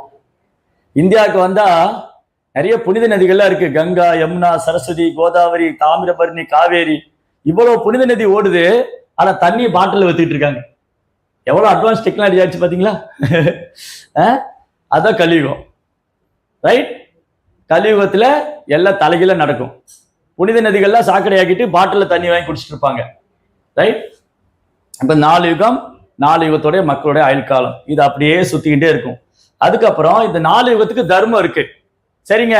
இப்ப இந்த யுக தர்மம் சொன்ன என்னது? அது இந்த 4 யுகம் யுகத்துக்கான தர்மம். கிரேத்தாயே தியாயதே விஷ்ணு. இந்த கிரேத்தா யுகத்துல தியானம் பண்ணாங்க.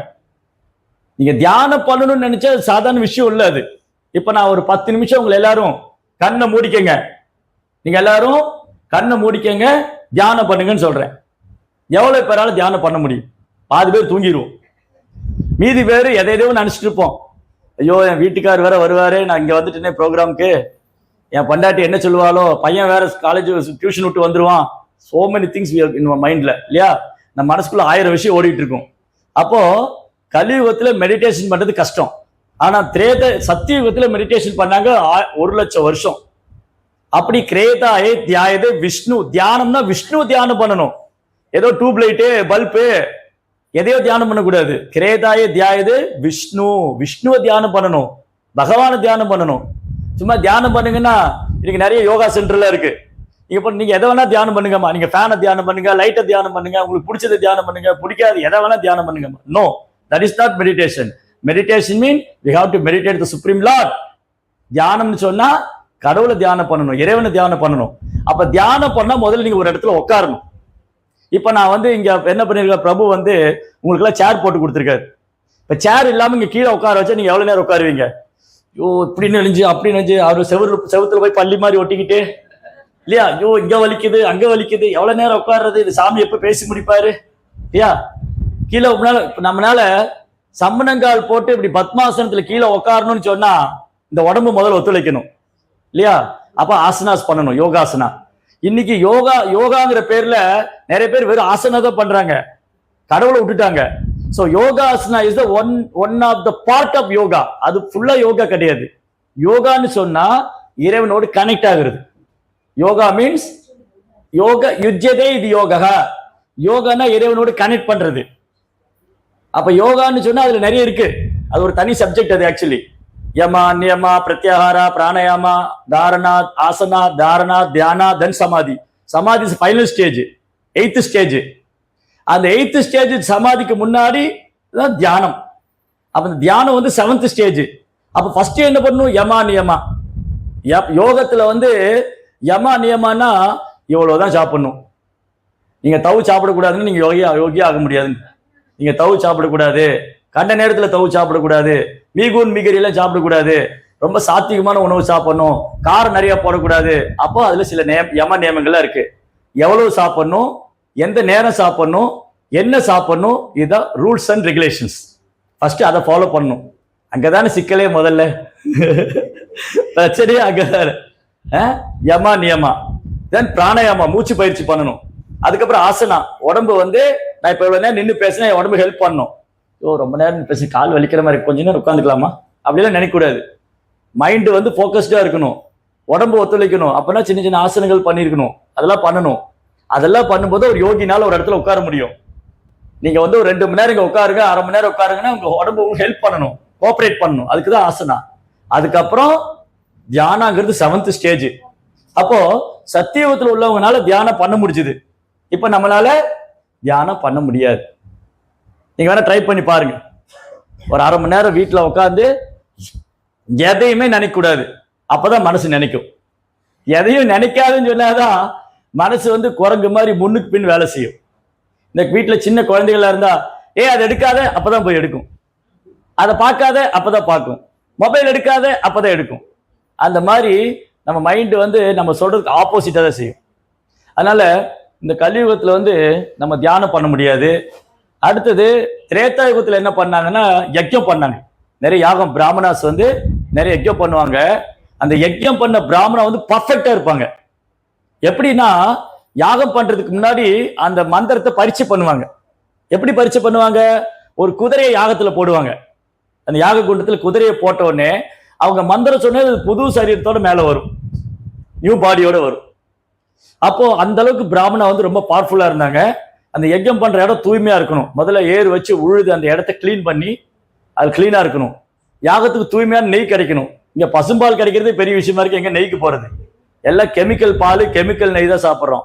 பியூர் கீ வச்சு யாகம் பண்ணணும். அந்த யாகம் பண்ற பிராமணன் ரொம்ப சுத்தமா இருக்கணும். யாகம் பண்ணும்போது வயிறு நிறைய டிஃபன்லாம் சாப்பிட்டு அப்படிலாம் பண்ணக்கூடாது. அப்புறம் யாகம் பண்ணிட்டு இருக்கும்போது இடையில ஃபில்டர் காப்பிலாம் சாப்பிடக்கூடாது. யாகம் பண்ற பிராமணன் ரொம்ப கிளீனா இருக்கணும். அந்த யஜ்ஞம் பண்றவர் விஷ்ணு திருப்திக்காக பண்ணணும். யஜ்ஞோவை விஷ்ணு, யாகம் பண்றது விஷ்ணுடைய திருப்திக்காக பண்ணணும். யஜ்ஞம் பண்ற குடும்பஸ்தனும் விஷ்ணுடைய திருப்திக்காக பண்ணணும். யஜ்ஞம் பண்ண பிராமணனும் விஷ்ணுடைய திருப்திக்காக பண்ணணும். அல்டிமேட்லி விஷ்ணு அடையிறதுக்காக பண்ணணும். ஆனா இன்னைக்கு எவ்வளவு பேர் அப்படி பண்றாங்க? ஃபர்ஸ்ட் ஆஃப் ஆல் யஜ்ஞம் பண்ற பர்ஃபெக்ட் பிராமணன் எங்க இருக்காங்க? சோ கலியுகத்துல யஜ்ஞம் பண்றது ரொம்ப கஷ்டம். அதுக்கப்புறம் திராப யுகத்துல கோயில் வழிபாடு வந்தது பாத்தீங்களா? இதுல ஃபர்ஸ்ட் வந்து திரேதா யுகத்துல என்ன பண்ணாங்க? சத்தியுகம், கிரேதாயுகம். இந்த கிரேதாயுகமான சத்தியுகத்துல தியானம் பண்ணாங்க, அப்புறம் யஜ்ஞம் பண்ணாங்க, அப்புறம் துவாபர யுகத்துல கோயில் வழிபாடு. கலியுகத்துல வீட்டுக்கு பக்கத்துல கோயில் இருக்கும், கோயிலுக்கு போக மாட்டான். அது எப்படி? நைட்டி எல்லாம் மாத்திட்டு போகணும், குளிக்கணும். ஃபர்ஸ்ட் கோயிலுக்கு போகணும், குளிக்கணும், அப்புறம் நைட்டியை மாத்தணும், அப்புறம் மேக்கப் போடணும். கஷ்டம். பேசாம வீட்லயே இருந்துடலாம் இல்லையா? அப்புறம் கோயிலுக்கா? சண்டே ஒரு நாள் தான் ரெஸ்ட். இதுல கோயிலுக்கு வேற போகணும். பக்கத்திலே கோயில் இல்ல, கார் எடுத்தா 10 நிமிஷத்துல போயிடும். ஆனா ரொம்ப சோம்பேறிங்க. கோயிலுக்கெல்லாம் போகணுமா? இப்ப கலியுகத்துல கோயில் வழிபாடு ரொம்ப கஷ்டம். நீங்க இந்தியாவில் வந்தீங்கன்னா பெரிய பெரிய கோயில் இருக்கும், எங்கிருந்தோ வெளியூர் இருந்தெல்லாம் வருவாங்க, உள்ளூருக்கும் போக மாட்டாங்க. அது இங்கே தானே இருக்குது கோயில், எப்பனாலும் போய்க்கலாம். அப்ப கலியுகத்துல கலியுக மக்கள் எப்படி இருக்காங்கன்னு பாகவத்துல சொல்லியிருக்கு. பிராயனா பாயே கலோ அல்பாயுசின் யுகேஜனா மந்தாசு மந்தபதையோ மந்தபாக்கியோ பார்த்து. கலியுக மக்களுக்கு அல்ப ஆயுசு, 100 வருஷமே அல்பாயுசு தான். இதெல்லாம் ஒப்பிடும்போது கலியுகத்துல 100 வயசு அல்பாயுசு. மந்த புத்தி, ஞாபகமே இல்லை. இப்ப நான் அவர்கிட்ட கேட்கிறேன், 2 நாளுக்கு முன்னாடி நேத்து என்ன சாப்பிட்டீங்க? நேத்து நான் என்ன சாப்பிட்டேன் ஞாபகமே இல்லையா, மறந்து போச்சு இல்லையா? காலையில என்ன சாப்பிட்டேன்னு கேட்டாலும் மறந்து போயிட்டு. மந்த புத்தி, மந்த பாக்கியம். ஒரு பாக்கியம் இல்லை, எப்ப பாரு சண்டை போட்டுக்கிட்டே இருக்காங்க. கணவன் மனைவி 2 பேர் தான் சண்டை போட்டுக்குவாங்க. அண்ணன் தம்பி 2 பேர் தான் சண்டை போட்டுக்குவாங்க. பக்தரா இருந்தாலும் சண்டை போட்டுக்கிறாங்க இல்லையா? அப்ப கலியுகத்துல வந்து சண்டை போட்டுக்கிட்டே இருப்பாங்க. சண்டை சச்சரவு. கலியுகம்னாலே கலகம், சண்டை சச்சரவு தான். ஆபீஸ்ல போனா ஆபீஸ் சண்டை, வீட்டுல வந்தா வீட்டுக்கு சண்டை, சினிமால போனா அங்க சண்டை, எங்க போனாலும் சண்டை, சண்டையோ சண்டை. அப்ப கலியுக மக்கள் என்ன பண்ண முடியும்? இவங்கனால தியானமும் பண்ண முடியாது, யாகமும் பண்ண முடியாது, யோகமும் பண்ண முடியாது, கோயில் வழிபாடும் பண்ண முடியாது. அப்போ கலோத்தர் ஹரிகீர்த்தனா. கலியுகத்தோட தர்மம் வந்து நாம ஜபம் பண்ற ஜபா மெடிடேஷன். அதை நான் கடைசியில சொல்றேன் உங்களுக்கு. அதுக்கப்புறம் இப்போ இந்த ரூம் இருக்கு இல்லையா? இந்த ரூம் எதுல நிக்குது? இங்க 2 பில்லர் இருக்கு. இந்த பில்லர்ல அந்த ரூப் கீழே விழுந்துரும் இல்லையா? அதுக்கப்புறம் இந்த கார்னர்ல 4 பில்லர் இருக்கும். இந்த கார்னர்ல இருக்கிற 4 பில்லர் தான் இந்த ரூமை ஹோல்டு பண்ணிருக்கு. இந்த பில்டிங் வந்து தாங்கிட்டு இருக்கு. இந்த 4 பில்லர் கார்னர்ல 4 பில்லர் இருக்கும். அதுதான் இந்த ரூப் எல்லாம் தாங்கிட்டு இருக்கு. அந்த மாதிரி தர்மாவுக்கு 4 பில்லர் இருக்கு. தர்மான்னு சொன்னோம் இல்லையா? இந்த தர்மாவுடைய 4 பில்லர் தான் இங்க. முன்னே சொன்னேன் இல்லையா? சத்யா, தயா, தபா, சௌச்சா. சத்யா, தயா, தபா, சௌச்சா. வாய்மை, தூய்மை, தவம், கருணை. Satya mean truthfulness, daya mean compassion, and tapasya means austerity, and saucha means purity. இதுதான் தர்மாவை தாங்கி நிக்குது. தர்மா அப்படின்னா திராயதே, இது தர்மா. ஒன்ன தாங்கி பிடிச்சிருக்கிறதா தர்மா. அப்போ இந்த 4 பில்லர், இந்த ரூம்ல 4 பில்லர் இருக்கணுமா கூடாதா? இருக்கணும். ஒரு பில்லர் வீக் ஆனாலும் கஷ்டம், அந்த பில்டிங் ஸ்ட்ராங்கா இருக்காது. இப்போ சத்தியுகத்துல 4 பில்லர் ஸ்ட்ராங்கா இருந்ததுன்னு பார்த்தோம். முன்னே சொன்னேன் இல்லையா? சத்தியுகம் பொற்காலம் 4 பில்லர் ஸ்ட்ராங்கா இருந்தது. திரேதாயுகத்துல 1 பில்லர் போச்சு, தூய்மை குறைஞ்சிருச்சு. தாப்பரைக்கு வரும்போது 2 பில்லர் போச்சு, தூய்மையும் போச்சு, செல்ஃப் டிசிப்ளின் போச்சு. கலியுகத்துல 3 பில்லர் போச்சு, 1ல தான் நிக்குது, ஒரு காலில் நின்று கலியுகம். இது ரொம்ப கஷ்டம். கலியுகத்துல எல்லாம் போச்சு, கருணையே கிடையாது. ஆனா மேடைக்கு மேடை கருணையே பேசுவாங்க. கருணையா சாப்பிட்றது கூட ஆடு மாடு கோழி எல்லாம் வெட்டி சாப்பிடும். அப்புறம் எங்க கருணை? எந்த ஜீவராசி மேலும் இறக்கமே இல்லைன்னா அது கருணையே இல்லைன்னு அர்த்தம். எந்த ஜீவராசியில் இடத்துலையும் கருணை காமிக்கவே இல்லை. அப்ப கலியுகத்துல ஆல்மோஸ்ட் எல்லா காலும் போச்சு. கலியுகம் வந்து இப்ப ஏதோ பேலன்ஸ்ல நின்றுட்டு இருக்கு. ஒரு ட்ரூத்ஃபுல்னஸ் மட்டும்தான் இருக்கு, அது சாஸ்திரத்துல இருக்கு. இன்னைக்கும் இதெல்லாம் படிக்கலாம், இந்த மாதிரி தெரிஞ்சுக்கலாம். ராமாயணம், மகாபாரதம், அப்புறம் பகவத்கீதை, பாகவதம், இன்னும் அந்த சத்தியம் இருக்கு, பகவான் இருக்காரு, சாஸ்திரம் இருக்கு, ஆச்சாரியன்மார் இருக்காங்க, எல்லாம் இருக்கு. அதனால இதை பயன்படுத்திண்டா தப்பிச்சுக்கலாம். இல்லாட்டி இந்த பில்லரும் போச்சு, அவன் எல்லாம் அதில் பாதாளத்துக்கு போயிடும்.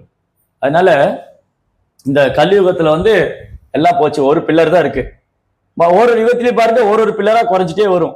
கலியுகத்துல ஒரு பில்லர் தான் இருக்கு, ஒரு தூண் தான் இருக்கு. சரி, இப்போ இந்த கலியுகத்தோட தர்மம் என்னன்னு பார்த்தோம். இது என்ன கலியுகத்தோட தர்மம் என்ன போட்டிருக்கு? Chanting the holy name of the lord, இறைவனுடைய நாமத்தை உச்சரிப்பது. இதுக்கு ஜபா மெடிடேஷன் பேரு. அதாவது கலியுகத்துல நாம ஜபம் பண்றது என்ன சொல்லுவோம்? ஜபா மெடிடேஷன். வெறும் மெடிடேஷன் பண்ண நம்மளால கான்சென்ட்ரேட் பண்ண முடியாது. ஜபா மெடிடேஷன் பண்ணலாம். நான் ஜபமாலை வச்சிருந்தேன், உள்ள பேக்ல வச்சிட்டேன். யாராவது வச்சிருக்கீங்களா? இந்த மாதிரி ஜபமாலை வச்சுன்னு எல்லாம் இங்க பாதி பேர் சாண்டிங் ஆல்ரெடி பண்றீங்க. இதுக்குள்ள ஒரு மணி இருக்கும் பாருங்க, எடுங்க, மாலை கொடுங்க. இதுல வந்து இந்த ஜபா மெடிடேஷன் பண்றது, இதுல ஒரு மணி இருக்கும். இதுல வந்து 108 மணி இருக்கும். நான் வந்து ஊசி பாசிக்காரன் கிடையாது, மாலை மணி வைக்க வந்திருக்கேன்னு நினைச்சுக்காதீங்க இல்லையா. இது வந்து 108 மணி இருக்கும். இந்த ஒரு மணிலையும் ஹரே கிருஷ்ணா கிருஷ்ண கிருஷ்ணா ஹரே ஹரே, ஹரே ராமா ராம ராமா ஹரே ஹரே. இதுதான் யுக தர்மம். இந்த யுகத்துக்கான தர்மம் வந்து ஜபா மெடிடேஷன். இது கஷ்டமா ஈஸியா? நான் உங்களை கூப்பிட்டு இங்க அரை மணி நேரம் தலைகளை நில்லுங்க அப்படிங்கிறது ஈஸியா? இந்த மாலை கொடுத்து ஹரே கிருஷ்ணா சொல்லுங்க ஈஸியா?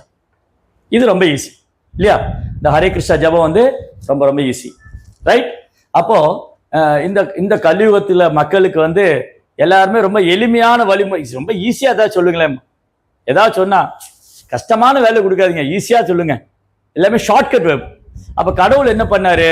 கலியுக மக்களுக்காக இதை ரொம்ப ஷார்ட் ஆக்கி கொடுத்துட்டாரு.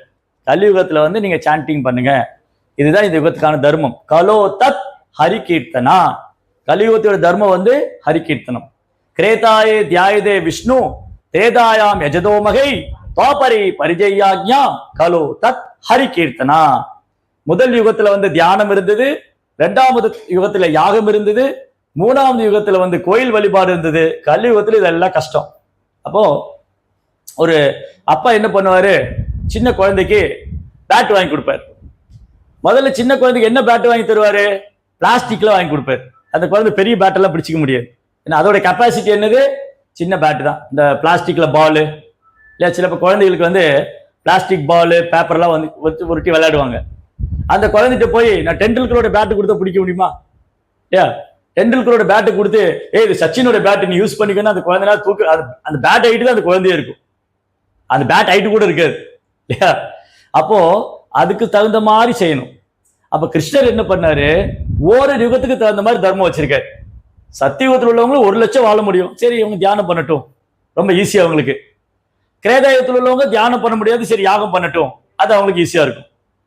அப்புறம் துவாபர யுகத்தில் உள்ளவங்க கோயிலுக்கு போலாம், அது அவங்களுக்கு சௌகரியமா இருக்கும். கலியுகத்துல மக்களுக்கு வந்து இதெல்லாம் கஷ்டம், தியானம் பண்றது, யாகம் பண்றது, யோகா பண்றது. அதனால கலியுக மக்களுக்கு கிருஷ்ணர் ரொம்ப கருணையோட சிம்பிளா சாண்டிங் ஹரே கிருஷ்ணா மந்திரம். சரிங்க, அப்ப இது வந்து இந்த யுகத்துக்கு மட்டும்தானா? இல்ல, இந்த சாண்டிங் வந்து எவ்ரி யுகால இருக்கு. நான் உங்களுக்கு ஒன்னொன்னா இப்ப சொல்லிட்டு வரேன். இது வந்து சத்தியுகத்துல. நீங்க சத்தியுகத்துல வந்து இவர் வந்து பிரகலாத் மகாராஜ். பிரகலாத் மகாராஜா வந்து சின்ன குழந்தை தான். அவங்க அப்பாவே அவருக்கு எதிரி ஆயிட்டாரு, அசுரன் ஆயிட்டாரு. இந்த குழந்தை என்ன தப்பு பண்ணா? பப்ஜி விளையாடல, அப்புறம் சினிமாக்கு போல, அப்புறம் ஊரெல்லாம் சுத்தல, கார் எடுத்துட்டு போய் பெண்ணாங்க ஐலாண்ட்ல இருந்து அப்படியே அந்த பட்டர் ஒர்த்தெல்லாம் போய் அப்படியே சுத்தி ஜாட் டவுன்ல போயிட்டு வரல. அவர் வீட்டுல உட்காந்து இறைவனுடைய நாமத்தை சொன்னார். அது அவங்க அப்பாவுக்கு பிடிக்கல. அந்த குழந்தை வந்து ரொம்ப சாதுவா இருந்தது. அவங்க அப்பா அந்த குழந்தைய தொந்தரவு பண்ணப்போ கடைசியில பகவானை நரசிம்ம அவதாரம் பண்ணி அந்த எண்ணெய் கசிவு வதம் பண்ணார். அந்த கதை வந்து உங்களுக்கு நரசிம்ம ஜெயந்தி அப்போ அவர் சொல்லுவார். அதனால இப்ப நமக்கு டைம் இல்லை, அது சொன்னா இன்னும் 4 மணி நேரம் ஆகும், சுருக்கமா சொன்னாலே. அப்போ இந்த பிரகலாத் மகாராஜா வந்து சத்தியுகத்துல ஓம் நமோ பகவதே வாசுதேவாய அந்த மந்திரம் சொன்னார். இங்க எவ்வளவு பேர் இந்த மகா நரசிகர் படம் பாத்தீங்க? ஒரு சினிமா வந்தது இல்லையா, கார்ட்டூன் படம், இது அனிமேஷன் படம் பாத்தீங்களா இல்லையா? அந்த குழந்தை என்ன நாம சொல்லிட்டு இருப்பாரு? ஓம் நமோ பகவதே வாசுதேவாய. இது பகவானுடைய திருநாமம். இது வந்து சத்தியுகத்துல பிரகலாதர் சொல்லியிருக்காரு. அப்ப சத்தியுகத்தோட தர்மம் என்னன்னு பார்த்தோம். சத்தியுகத்தோட தர்மம் என்ன? தியானம். பிரகலாதர் யாரு தியானம் பண்ணாரு? விஷ்ணு. மந்திரம் ஓம் நமோ பகவதே வாசுதேவாய. இவர் எல்லாரும் ஃபேமஸ், ரொம்ப ஃபேமஸ். இவர் தான் ஒரிஜினல் சூப்பர் ஸ்டார். இவர் ஆல் ஓவர் தி வேர்ல்டு ஒரு சூப்பர் ஸ்டார். இவர் எல்லாருக்கும் பிடிக்கும், இவர் எல்லாருக்கும் தெரியும். ஈவன் விஷ்ணு வழிபடுறவங்க மட்டும் இல்ல, எல்லாருக்கும் இவர் பிடிக்கும். ஒரு பார்வதி வழிபட்டாலும் சரி, கணபதி எல்லாருக்கும் இவர் பிடிக்கும். ஹனுமான்ஜி. ஹனுமான்ஜி வந்து திரேதாயுகத்துல இருந்தார். ஹனுமான்ஜி என்ன நாமம் சொன்னாரு? ராம நாமம் இல்லையா? ஹனுமானுக்கு நாமம் சொன்னாதான் சக்தியே. ஜெய் ஸ்ரீராம் அப்படியே பயங்கரமான ரூபம் எடுத்துட்டு ராம நாமம் சொன்னா. அந்த சக்தி எங்க இருந்து ஒரு ஹனுமானுக்கு? ராம நாமம். ஹனுமான் வந்து திரேதாயுகத்துல எப்பவுமே பகவானுடைய நாமத்தை சொல்லிட்டே இருந்தார். அப்ப திரேதாயுகத்துடைய தர்மம் என்னது? திரேதாயுகத்துல தர்மம் என்னது? ஞாபகம் இருக்கா? தூங்கிட்டீங்களா? மறந்துட்டீங்களா? யஜ்யம் பண்றது. அது யஜ்யம் தர்மமா இருந்தாலும் ஹனுமான் நாமஜா சொல்லிட்டு இருந்தார். அப்ப ஹோலி நேம் இஸ் எட்டர்னல். பகவானுடைய புனித நாமம் எல்லா காலத்திலும் இருந்தது. இப்போ திரேதாயுகத்துல ஒரு சில நபர்களை உங்களுக்கு காமிக்கிறேன். இவரு வால்மீகி மகரிஷி. இந்த வால்மீகி வந்து வால்மீகி யாரு தெரியுங்களா? Who is Valmiki? Is author of Ramayan. ராமாயணத்தோட ஆசிரியர். வால்மீகி யாரு? ராமாயணத்தோட ஆசிரியர்.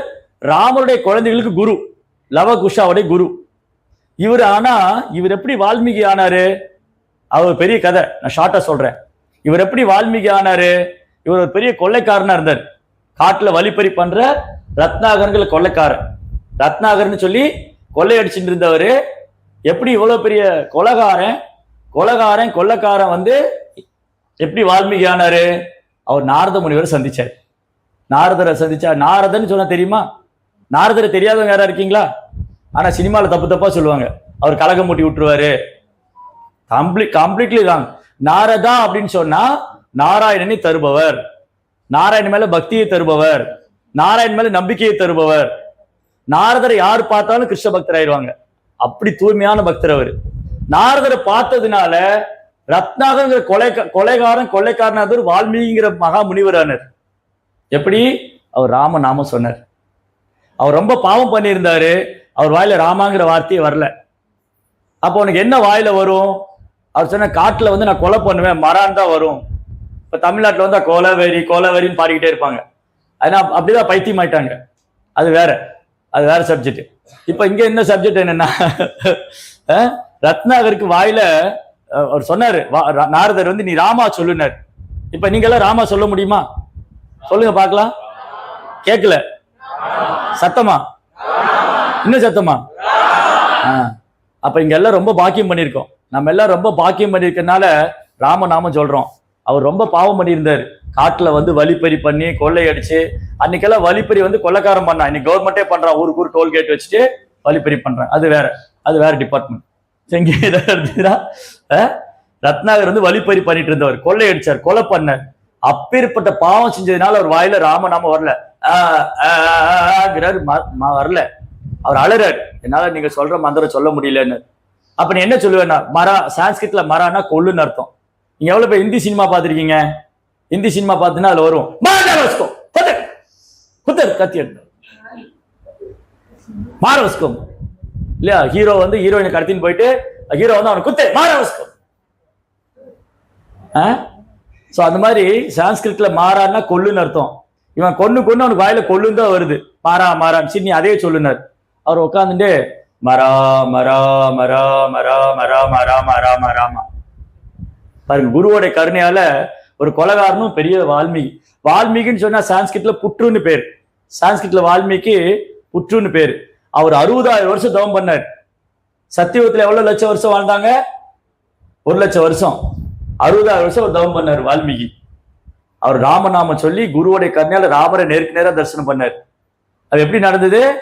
ராமருடைய நாமத்தை சொன்னதுனால. கடவுளுடைய chant the holy name of the Lord. கடவுளுடைய நாமத்தை சொன்னதுனால ஒரு பெரிய பக்தர் ஆனார். இது வந்து திரேதாயுகத்தில் நடந்தது. அப்புறம் இன்னொரு பக்தரையும் சொல்றேன். இவர் வந்து ஒரு காட்டுல வேட்டையாடுற வேடனா இருந்தார். மிருகங்களை கொல்றதுன்னா சும்மா கொல்றது இல்ல, அது ரெக்கையை முடிச்சு விட்டு அது துடிச்சுக்கிட்டு இருக்கும். அப்புறம் மானுடைய காலை உடைச்சு அது ஒரு காலில் துடிச்சுக்கிட்டு இருக்கும். அப்புறம் இந்த ஒரு மிருகத்தை பிடிச்சு அதை கொலையும் செய்யல, அது சும்மா விடல, அது உயிருக்கு துடிச்சுக்கிட்டு இருக்கும். அதை பார்த்து ரசிக்க வந்தா மிருகாரினா மிருகங்களுடைய எதிரி.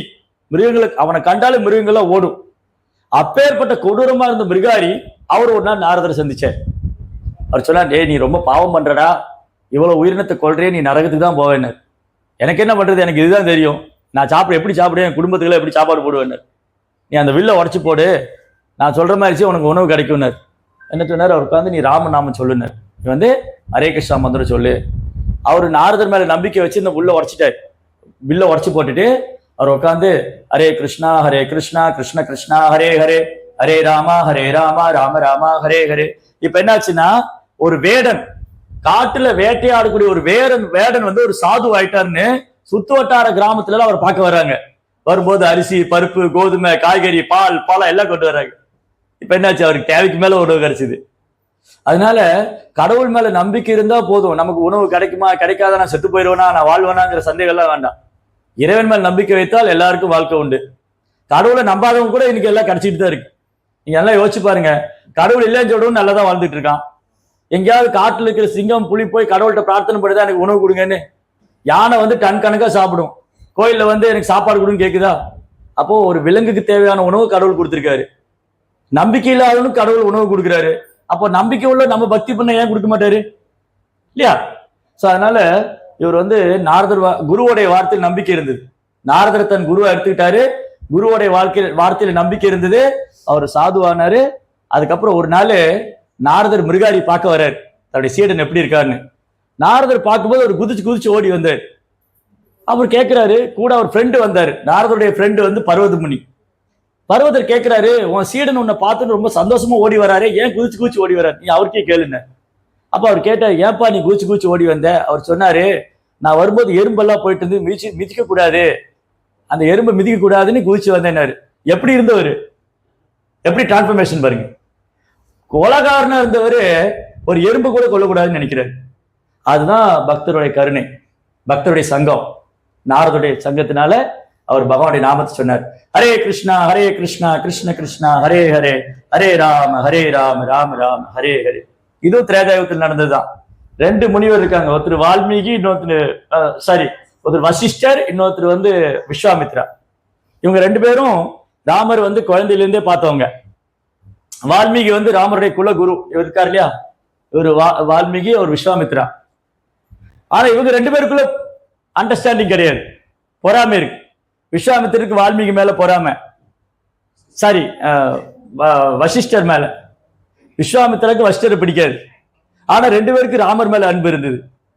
இவர் என்ன பண்ணுவாரு, வசிஷ்டா வந்து குழந்தையிலிருந்தே ராமருக்கு, ராம், லக்ஷ்மண், பரத, சத்ருகன் 4 பேர். இந்த 4 பேருக்கு ராமர் மேலதான், 3 பேருக்கு ராமர் மேலதான் அன்பு. லக்ஷ்மண் ஆகட்டும், பரதா ஆகட்டும், சத்ருகன் ஆகட்டும். எவ்வளவு பேர் ராமாயணம் படிச்சிருக்கீங்க, ராமாயணம் கேட்டிருக்கீங்களா? எவ்வளவு பேருக்கு விஜயோட கதையெல்லாம் தெரியும்? விஜய் இப்ப யாரு கூட குடும்பம் நடத்துறாரு, என்ன பண்றாரு அரசியல்ல, அது எல்லாருக்கும் தெரியும். ஆனா ராமர் என்ன பண்ணாருன்னு தெரியாது. இதுதான் கலியுகம். கலியுகத்துல எதை தெரிஞ்சுக்குவோ அதை தெரிஞ்சுக்க மாட்டோம், எதை தெரிஞ்சுக்க கூடாது அதெல்லாம் தெரிஞ்சுக்குவோம். சோ இந்த 4 குழந்தைங்க, நீங்க ராமாயணத்துல வந்து கைகை வரவாங்கன்னா என் பையன் பரதன் நாடாளனும் ராமன் காட்டுக்கு போகணும்னு, லக்ஷ்மணன் காட்டுக்கு போகணும் கிடையாது, லக்ஷ்மணன் கூட போனார். ஏன்னா லக்ஷ்மணன் சொன்னா அவர்கிட்ட எல்லா, லக்ஷ்மின்னு என்னது, லக்ஷ்மின்னு ஐஸ்வர்யம். லக்ஷ்மணோட ஐஸ்வர்யம் என்னன்னா ராமர் தான் அவரோட ஐஸ்வர்யம். ராமர் பிரிஞ்சு ஒரு நாள் கூட இருக்க மாட்டார், ராமரை நிழல் போல தொடருவார்.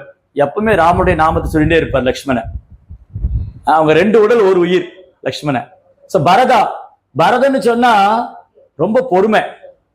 என்ன பொறுமை, அண்ணன் காட்டுக்கு போயிட்டான், அம்மா என்ன ராஜ்யம் வச்சுக்க சொன்னா, நான் ஏன் ராஜா இருக்கக்கூடாது? ஆனா பரதன் அப்படி பண்ணல. பரதன் என்ன பண்ணாரா, காட்டுக்கு போய் ராமரை கூட்டிட்டு வரணும்னு பண்ணு.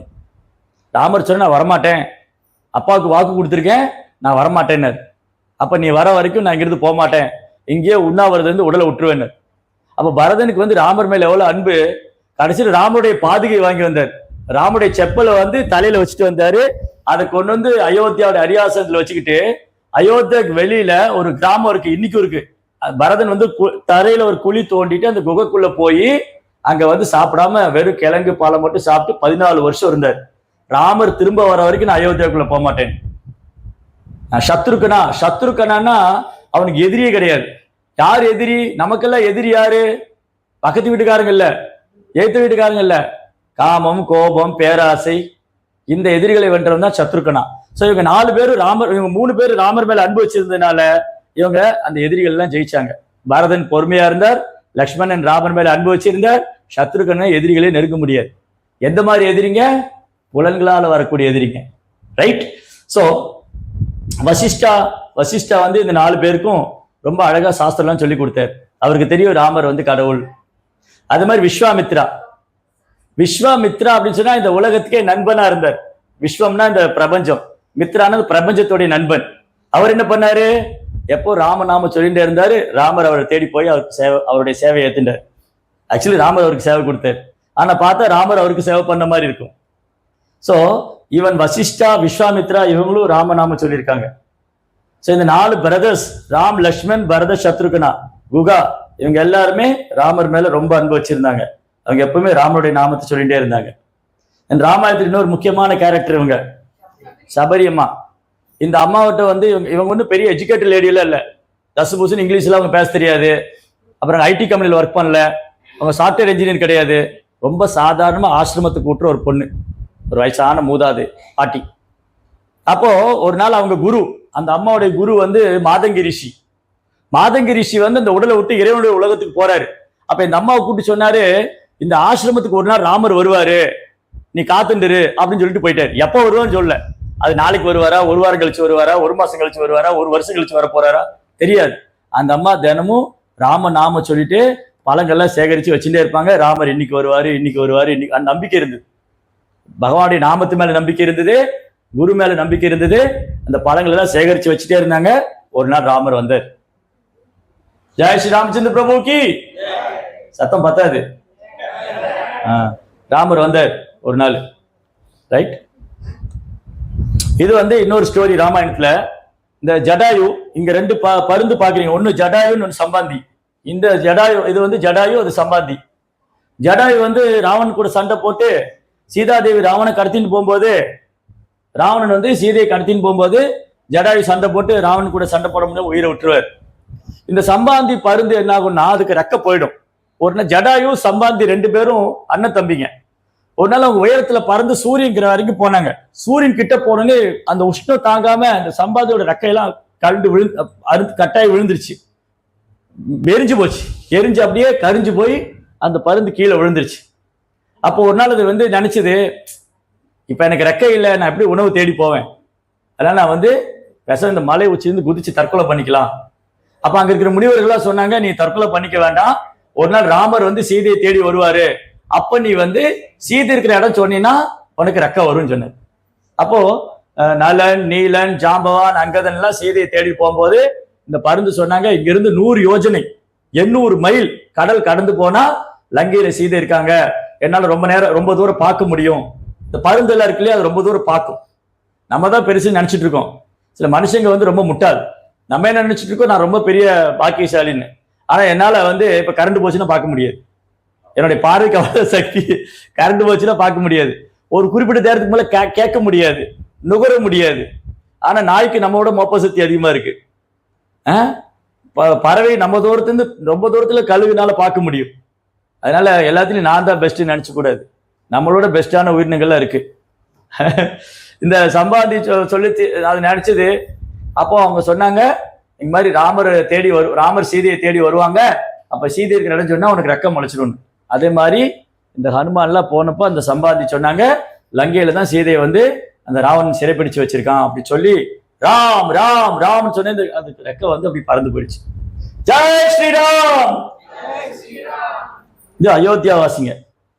அயோத்தியாவாசிகள் எல்லாமே ராமர் மேல அவ்வளவு அன்பு வச்சிருந்தாங்க.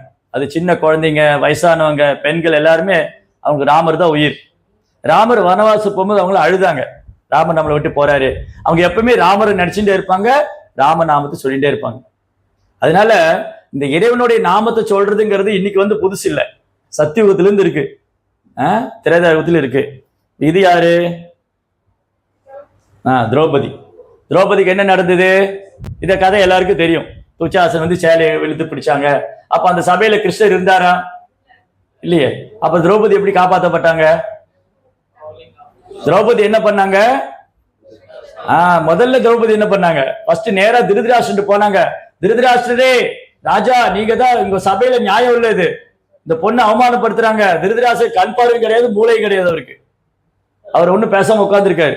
அப்புறம் அவங்க மனைவிட்டு போன காந்தாரி கண்ணு கட்டிட்டு உட்கார்ந்துருக்கா. கணவனுக்கு கண் பார்வையில இந்த மனைவி கண்ணு கட்டிட்டு இருக்கா. இந்த காலத்துல கண் பார்வை இல்லாத ஆன முதல்ல கல்யாணம் பண்ணுவாங்களா? அப்புறம் கண் கட்டுறதுல ரெண்டாவது வச்சுக்குவோம். அன்னைக்கு வந்து கணவனுக்கு கண் பார்வையிலன்னு சொல்லி காந்தாரி கண்ணு கட்டி வாழ்ந்தா. இன்னைக்கு கண் பார்வை இல்லாதவன முதல்ல கல்யாணம் பண்ணுவான்னு ஒரு கேள்வி இருக்கு. வேணா இன்னொரு குருட்டு பொண்ணு வேணா கல்யாணம் பண்ணி வைங்கன்னு சொல்லுவாங்க இல்லையா? இதான் கலியுகம். ஆனா தாப்பர யுகத்துல காந்தாரி வந்து கண்ணு கட்டி வாழ்ந்தா. இப்போ திரௌபதி சொன்னா, நீங்க கண்ணு கட்டி இருக்கனால கண்ணு மூடி இருக்கீங்களா, இங்க நடக்கிறது உங்களால யூகிக்க முடியலையா, கேட்க முடியலையா, பார்க்க முடியலையா? அவன் பேசாம இருந்தா. பீஷ்மர் பிதாமகன், தர்மமே உருவானவர், அவர் அமைதியா உட்கார்ந்துருக்கார். ஆச்சாரியன் துரோணாச்சாரியர், அவர் அமைதியா உட்கார்ந்துருக்கார். 1க்கு 5 கணவர் இருக்காங்க, அவங்களால உதவி செய்ய முடியல. அப்ப திரௌபதி என்ன பண்ணா, நானே என்னை காப்பாத்திக்கிறேன்னு நினைச்சா, அப்பவும் முடியல. கடைசியா திரௌபதி ஞாபகம், நான் கிருஷ்ணரை கூப்பிட விட்டேன்னு. அப்ப கிருஷ்ணரை கூப்பிட்டா. எப்படி கிருஷ்ணரை கூப்பிட்டாங்க? 2 கை மேல தூக்கிட்டாங்க. 2 கையும் மேல தூக்கணும். எல்லாரும் 2 கை மேல தூக்குங்க, எக்ஸசைஸ் பண்ணலாம். 2 கை மேல தூக்கிட்டு, ஹே கிருஷ்ணா, ஹே கோவிந்தா, அவ்வளவுதான். சாரி தானா வந்துட்டே இருந்தது மேல இருந்து. அப்ப யாரு திரௌபதி காப்பாத்தினது? கிருஷ்ணருடைய நாமம். கிருஷ்ணர் அங்க இல்ல, பகவான் நாமம் தான் திரௌபதி காப்பாத்துச்சு. அப்போ பகவானுடைய நாமம் திரௌபதியை காப்பாத்துச்சுன்னா நம்மளை காப்பாத்தாதா? ஆனா நம்ம அந்த மாதிரி பகவான் மேல அன்பு செய்யணும். ரைட்? சோ இன்னும் 2 ஸ்லைடு தான் இருக்கு, முடிச்சிடுறேன். சோ இது யாரு? சிவா. இங்க எவ்வளவு பேர் காசி வந்திருக்கீங்க? காசியில வந்து யார் உடலை விட்டாலும் அப்படியே இடது பக்கமா விழுவாங்க. அவர் வலது காதுல போய் லார்ட் சிவா வந்து ராமநாமம் சொல்லுவார். காசியில போய் உடலை விட்டா மறுபிறவி கிடையாது. காசியில போய் யார் உடலை விட்டாலும் அவங்களுக்கு மறுபிறவி கிடையாது. அதனாலதான் அந்த காலத்துல காசிக்கு போறேன்னு சொல்லுவாங்க. இன்னைக்கு பிளைட்ல போயிட்டு வந்துடுறாங்க. அன்னைக்கு காசியில போய் கங்கை கரையில கடவுளுடைய நாமத்தை சொல்லி உடலை விட்டா சிவபெருமான் நம்மளை பகவானுடைய உலகத்துக்கு அமைச்சு வச்சிருவார். அதனால சிவபெருமான் எப்பவுமே ராமநாமம் சொல்லிட்டே இருப்பாங்க. ஆமா, ஒரு நாள் பார்வதி கேட்டாங்க. பார்வதி சிவபெருமான் நிறைய பேசிக்குவாங்க. இப்ப நீங்க வீட்டுல பிரபு மாதாஜி எல்லாம் ஹஸ்பண்ட் பேசிக்கிற, ஒய்ஃப் பேசிக்கிற மாதிரி அங்க சிவனும் பார்வதி பேசுவாங்க. அப்போ சிவபெருமான் சொன்னாரு, விஷ்ணுவுக்கு 1000 நாமம் இருக்குன்னு சொன்னார். விஷ்ணு சகஸ்ர நாமம். விஷ்ணுக்கு எவ்வளவு நாமம் இருக்கு? 1000 நாமம். அது நீங்க பாடுனா ஒரு 1/2 மணி நேரம் ஆகும். ஃபாஸ்டா சொன்னாலே, ஓம் விஸ்வம் விஸ்வவதத்காரோ போத பவ்யபவத் பிரபு போதகிருத் பூத பிருத்பாவோ போதாத்மா போதபாவனக பூதாத்மா பரமாத்மா ச முக்தானாம் பரம், இப்படி போயிட்டே இருக்கும். அது 1/2 மணி நேரம் ஆகும். இப்படி ஃபாஸ்டா சொன்னா. கொஞ்சம் மெதுவா சொன்னா 1 மணி நேரம் ஆகும். இப்போ பார்வதிக்கு நம்மளை பத்தி நல்லாவே தெரியும், சோம்பேறிங்கன்னு. பார்வதி சொன்னாங்க, ஐயோ என் குழந்தைகள் இதெல்லாம் சொல்ல மாட்டாங்களே, சோம்பேறிகளாச்சே, ஏதாவது உதவி செய்யுங்களேன், ஏதாவது வழி இருக்கா, என் குழந்தைகளும் முக்தி அடையிறதுக்கு ஏதாவது வழி இருக்கா? அப்போ ஒரு வழி இருக்குன்னு சொன்னார் சிவபெருமான். அவர் என்ன சொன்னாரு? ஸ்ரீராம ராம ராமேதி ரமே ராமே மனோரமே சகஸ்ரநாம தத்துல்யம் ராம நாம வரானனே. ராமாங்கிற 2 எழுத்து சொல்லிட்டா விஷ்ணுவோட 1000 நாமம் சொன்ன பலன் கிடைக்கும். ராமான்னு 2 எழுத்து. இப்ப ஹரே கிருஷ்ணா மந்திரத்துல எவ்வளவு ராமா இருக்கு? ஹரே கிருஷ்ணா மந்திரத்துல எவ்வளவு ராமா இருக்கு? 4 ராமா இருக்கு. அப்போ ஹரே ராம ராம ராம ஹரே ஹரே. அப்ப ஹரே கிருஷ்ணா மந்திரத்தை பாதி சொன்னாலே எவ்வளவு பலனாச்சு? ஹரே கிருஷ்ணா மந்திரத்துல பாதி சொன்னாலே எவ்வளவு பலனாச்சு? 4000 விஷ்ணு நாமத்தை சொன்ன பலன், 4000 விஷ்ணுடைய நாம சொன்ன பலன், 4 தடவை விஷ்ணு சகஸ்ர நாம சொன்ன பலன். இன்னொரு புராணத்துல சைதன்ய மகாபிரபு என்ன சொல்றாரு? கிருஷ்ணான்னு சொன்னா 3 தடவை ராமா சொன்ன பலன்கிற. கிருஷ்ணா அப்படின்னு சொன்னா ஹரே கிருஷ்ணா மந்திரத்துல எவ்வளவு கிருஷ்ணா இருக்கு? ஹரே கிருஷ்ணா கிருஷ்ண கிருஷ்ண ஹரே, 4 கிருஷ்ணா இருக்கு. அப்போ ஒரு தடவை கிருஷ்ணா சொன்னா 3 தடவை ராமநாம சொன்ன பலன்னா 4 தடவை கிருஷ்ணா சொன்னா எவ்வளவு விஷ்ணு நாம சொன்ன பலன்? கணக்குல புள்ளி யாரா இருக்கீங்களா? ஒரு தடவை கிருஷ்ணா 12000 விஷ்ணு நாமம். 4 தடவை கிருஷ்ணான்னு சொன்னா 12000 விஷ்ணு நாம சொன்ன பலன். அப்போ ஒரு தடவை ஹரே கிருஷ்ண கிருஷ்ண கிருஷ்ண ஹரே ஹரே ஹரே ராம ராம ராம ஹரே ஹரே, இந்த மந்திரத்தை ஒரு தடவை முழுமையா சொன்னா எவ்வளவு விஷ்ணு நாம சொன்ன பலன்? 16000 விஷ்ணு நாம சொன்ன பலன் ஒரு தடவை ஹரே கிருஷ்ணா மகாமந்திரம் சொன்னா. 16 தடவை விஷ்ணு சகஸ்ரநாம சொன்ன பலன், 16000 விஷ்ணுடைய நாம சொன்ன பலன் ஒரு தடவை ஹரே கிருஷ்ணா சொன்ன. நாங்க என்ன சொல்றோம்? 108 தடவை சொல்றோம். அப்ப நீங்களே பெருக்கிக்கோங்க. இதெல்லாம் 2 மணி நேரம் சொல்லிட்டு இருக்க, 16 மாலை சொல்லிட்டு இருக்க. ஆமா, அப்ப நீங்களே கணக்கு போட்டுக்கோங்க. உங்க கால்குலேட்டர்லயோ போன்லயோ இப்ப கால்குலேட்டர் எல்லாம் போயிடுச்சு. போன் வந்த உடனே கடிகாரம் கால்குலேட்டர் எல்லாம் போச்சு. போன்லயே பாத்துக்கங்க. அப்ப பாருங்க, நீங்க போன் எடுக்கும்போது ஹரே கிருஷ்ணான்னு சொல்றீங்க, அப்ப எவ்வளவு விஷ்ணுநாமம் சொல்லியாச்சு. ஒரு பக்தரை பார்த்தோன்னே ஹரே கிருஷ்ணா பிரபு, அவ்வளவுதான் 3000 விஷ்ணுநாமம் சொல்லியாச்சு, 3 தடவை ராமநாமம் சொல்லியாச்சு. உட்காரும் போது ஹரே கிருஷ்ணா நீங்க, சாப்பிடும் போது ஹரே கிருஷ்ணா, தும்பும் போது ஹரே கிருஷ்ணா நீங்க, சாப்பிடும் போது, தும்பும் போது, நிற்கும் போது, நடக்கும் போது, உட்காரும் போது ஹரே கிருஷ்ணா கிருஷ்ணான்னு சொல்லிட்டா நீங்க 3000 விஷ்ணுநாமம் சொல்லணும். நடக்கும் போது சொன்னீங்க. அப்ப நீங்களே கணக்கு பண்ணிக்கோங்க, நான் ஒண்ணுமே சொல்ல. ரைட்டா? அதனால இந்த ராமநாமத்தோடைய மகிமை எல்லையற்றது. இங்க அடுத்தது கம்பர். தமிழ்ல ராமாயணம் எழுது கம்பர், தமிழ்ல ராமாயணம் எழுதினவர் கம்பர். அது கம்பர் ராமாயணத்தை நிறைய பேர் ஒத்துக்கவே இல்லை. அங்க ஸ்ரீரங்கம் வந்தீங்கன்னா திருச்சிராப்பள்ளி இருக்கு இல்லையா, திருச்சி ஏர்போர்ட்ல இருந்து ஒரு 10-15 நிமிஷம் தான் ஸ்ரீரங்கம் கோயிலுக்கு வந்துடலாம். அந்த கோயில்ல நரசிம்மருடைய சந்நிதி இருக்கு. ஒரு சின்ன ஒரு மலை, ஒரு மேடு மேல இருக்கும், ஒரு சின்ன ஒரு குன்று மாதிரி இருக்கும், நரசிம்மர் சந்நிதி இருக்கும். அந்த நரசிம்மர் சந்நிதியில வச்சு கம்பர் தியானம் பண்ணி பிரார்த்தனை பண்ணார், என்னுடைய ராமாயணத்தை யாரும் ஏத்துக்க மாட்டேங்கிறாங்க பகவானே, இது கடைசியா போடுறேன் அப்பதான் கழட்ட மாட்டீங்க அப்படி. சோ அவர் ரொம்ப இன்டெலிஜென்ட், அவர் என்ன பக்தர் இல்லையா. சோ அவர் சொன்னாரு, கம்பர் போய் பிரார்த்தனை பண்ணார் நரசிம்மர்கிட்ட, நான் ராமாயணம் எழுதியிருக்கேன், இது யாரும் அங்கீகாரம் பண்ணல, நான் நீங்க பகவானே நீங்க தான் எழுத சொல்லி உற்சாகப்படுத்தினீங்க, நான் எழுதியிருக்கேன் அப்படின்னு சொல்லி பிரார்த்தனை பண்ணும். நரசிம்மர் அங்கீகாரம் பண்ணார், ஒரு கையை உயர்த்தி சொன்னார், கம்பர் ராமாயணம் அதிகாரப்பூர்வமானது. இன்னைக்கு நீங்க அங்க போனீங்கன்னா அந்த நரசிம்மர் கோயில ஒரு கையை உயர்த்தின்னு இருப்பார், ஒரு கையை மேல வச்சிருப்பார், கீழே ஒரு மண்டபம் இருக்கும், அதான் கம்பர் அரங்கேற்றிய ராமாயணம் எழுதின இடம் ஸ்ரீரங்கம் கோயில் இருக்கு, தாயார் சந்நிதிக்கு முன்னாடி இருக்கும். அங்க போர்டே வச்சிருப்பாங்க, கம்பர் ராமாயணம் இங்கே தான் அரங்கேற்றப்பட்டதுன்னு. இப்ப கம்பர் ராமநாமம் சொல்லிட்டு இருந்தார். 500 வருஷத்துக்கு முன்னாடி பகவான் கிருஷ்ணரே சைதன்ய மகாபிரபு அவதாரம் பண்ணார். 2 குடிகாரங்க ஜகாய் மதாயின்னு, அந்த குடிகாரங்களுக்கு கூட நித்யானந்தோட கருணையால அவங்க பக்தரானாங்க, ஹரே கிருஷ்ணா மந்திரம் சொன்னாங்க. அப்ப பிரபுபா சொன்னாரு, அந்த காலத்துல 2 குடிகாரங்க தான் இருந்தாங்க, இன்னைக்கு உலகெல்லாம் குடிகாரனா இருக்காங்க. பிரபுபாத் உலகெல்லாம் போய் நிறைய ஜகாய் மதையை விடுவிச்சிருக்காங்க, இல்லாட்டி நம்ம பாடல திண்டாட்டம் தான். அப்போ சைதன்ய மகாபிரபுடைய கருணையால, பிரபுபாடைய கருணையால இன்னைக்கு இந்த ஹரே கிருஷ்ணா மந்திரம் நம்மளும் சொல்லிட்டு இருக்கோம். நீங்க இன்னொரு தமிழ்நாட்டுல வந்தீங்கன்னா தியாகராஜ பாகவதர்னு ரொம்ப ஃபேமஸ். அவர் திருவையாறு, தஞ்சாவூர் பக்கத்துல திருவையாறு தியாகராஜ பாகவதர்.